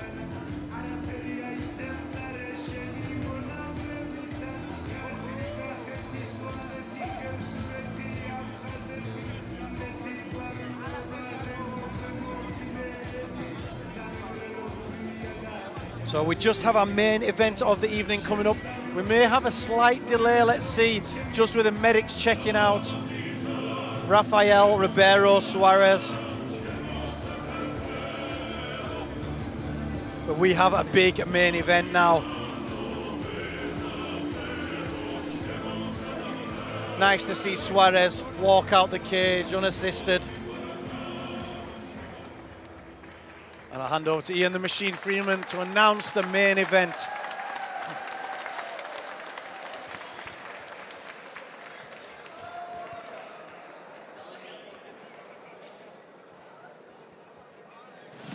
GFC 15-ზე კარიერაში მე-15 ბრძოლას ამირან გოგოლაძე ჩაატარებს. როგორი ბრძოლაც არ უნდა ჩავატარო, დროზე ადრე მოვიგო ნოკაუტით. იმეული ლეთრ არ აქვს მნიშვნელობა, ყოველთვის ჩემს ბრძოლაში ვეძებ მინუსებს, რაც უნდა გამოვასწორო. ბოლო ბრძოლაში ერთადერთი ასად შევცვლი, ხელი ზოგადად ბრძოლისთვის არ მომხდარა, მაგრამ დავიწყეთ თუ არა. პირველი ჯები გადმოაგდო და აი ოდნავ ვიგრძენი რომ წუთებთან მომხდარა. ანუ ბრძოლის დროს ვფორმე რომ ნაკლები შეცდომა დაუშვა და კონცენტრირებული ვიყო და ეგ უკვე შეცდომა, იმიტომ რომ შემეძლო თავი გვერდზე გამიწია და დარტყმა ამცდებოდა. ეს იყო ჩემს კარიერაში მე-18 გამარჯვება და მე-13 გამარჯვება იქიდან გამომდინარე, რომ თამარს ხელი ვთხოვე და მშვიდობიანად დამთავრდა ეს ყველაფერი. ერთ-ერთი ყველაზე ნიჭიერი ქართველი მებრძოლი ამჯერად თურქი მურატ ქემერის ნოკაუტში გაგზავნას შეეცდება. როცა ვიგებ თუ ვინ არის ჩემი მოწინააღმდეგე, აუცილებლად ვნახულობ მის ჩხუბებს, მის ვიდეოებს, აქამდე იყო კროსფიტერი. ანუ ფიზიკური მებრძოლია, რაც დავინახე და ცდილობს რომ იჭიდაოს რა. დეკემბერში ირანელი შეშლილი ლომის უშანსო დამარცხების შემდეგ ყველა სნაიპერის კიდევ ერთი ფატალური გასროლის მოლოდინშია. ზოგადად წინასწარ კონკრეტულად რომელიმე ნაბიჯს არ ვთვლი. შენ თუ ბრძოლამდე გეგმავ რაღაცა კონკრეტულს, რომ აი მე ფეხს დავარყავ და მე ხეთს მივაყოლებ, ბრძოლის მიმდინარეობის დროს შეიძლება სულ სხვა შანსი მოგივიდეს და შენი ტვინი დაპროგრამებული იყოს ბრძოლამდე იმაზე, რომ აი მე ეს უნდა გავაკეთო და ბევრი შანსი ვერ გამოიყენო რა. ამიტომ ბრძოლის მიმდინარეობის დროს ვცდილობ, რომ მისი ნებისმიერი შეცდომა ჩემს სასარგებლოდ გამოვიყენო რა. GFC 15. Ladies and gentlemen, this is our main event of the evening, and this is sponsored by Eurobet, Tbilisi City Hall and security company Victoria Security. Our sponsor partner, Vitamini.G, Georgian Mixed Martial Arts National Federation Champion and Mystery of Culture, Sport and Youth of Georgia. And a big round of applause for our president, Georgi Kabulashvili. Ladies and gentlemen, please welcome your first fighter to the cage. In the blue corner, Murat Kemal.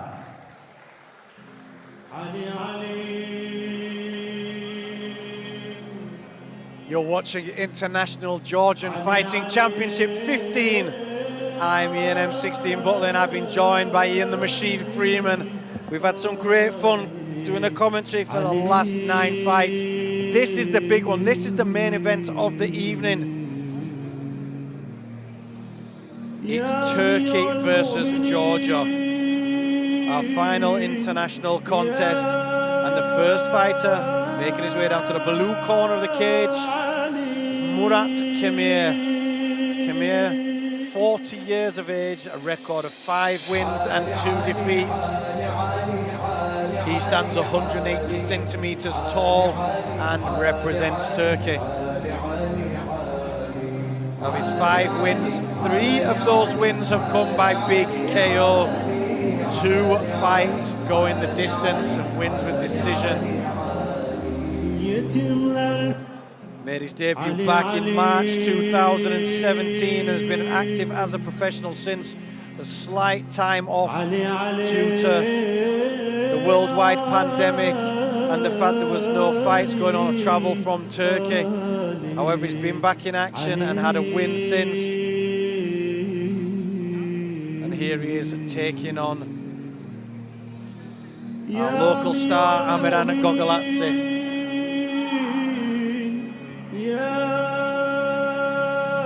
Final checks, I think. They're just waiting for the gum shield there.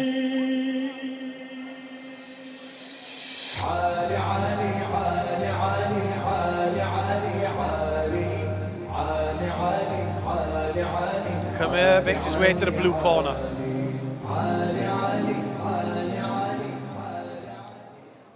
And ladies and gentlemen, welcome his opponent to the red corner, Amiran Gogoladze.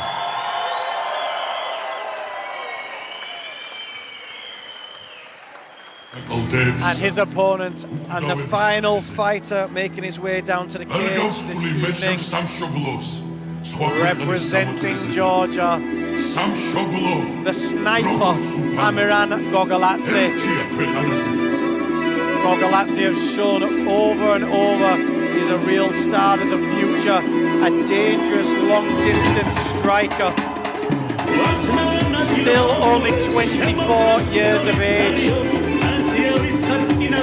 Looks so cool and composed at the weigh-ins, in interviews, and even when you see him walk down to the cage. Very confident in his own ability and knows what he can do. 12 and 2 now as a professional, standing 188 centimetres tall, 5 big knockout victories, also 4 submission victories. The 2 blemishes on his record have both come in hard-fought decisions.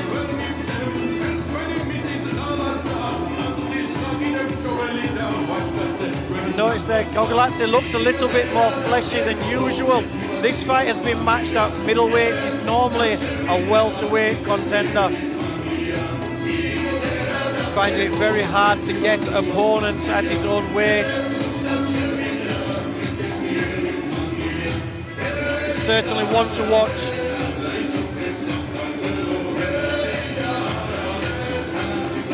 See in the corner there, Mikhail Meske. Happily off the back of that victory earlier on tonight.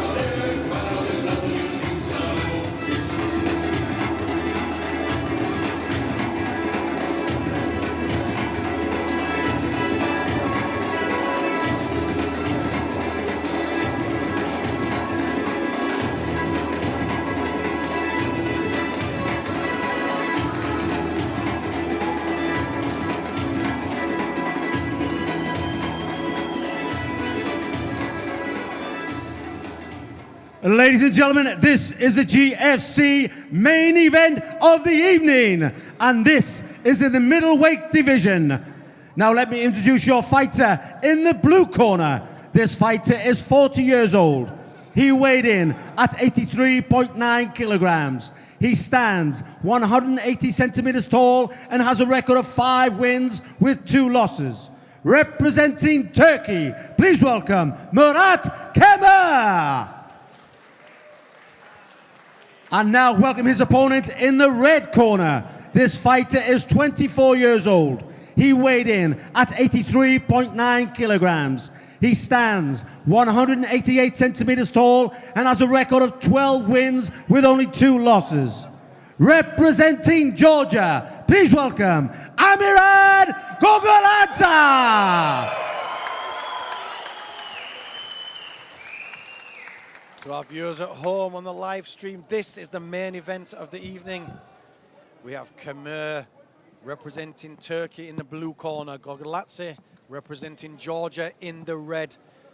Gogoladze has shown over his career he's a dangerous striker, but Kemer has knockout victories himself.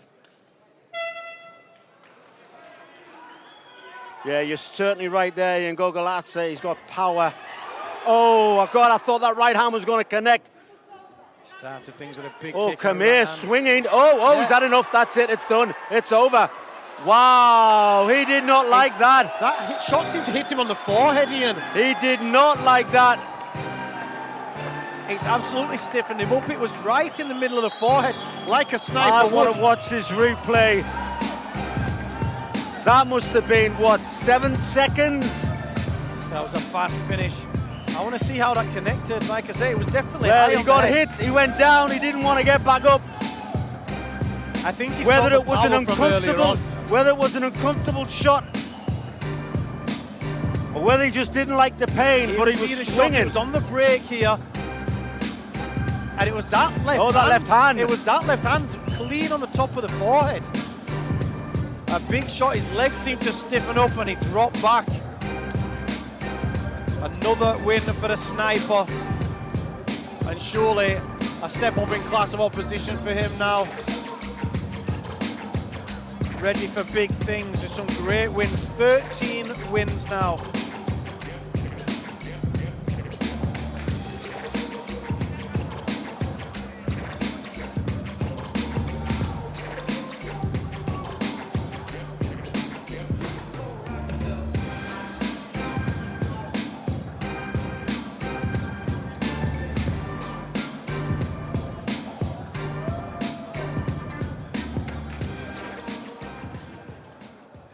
And ladies and gentlemen, final time for our sponsor this evening, Vitamin E.G, giving the winner their prize.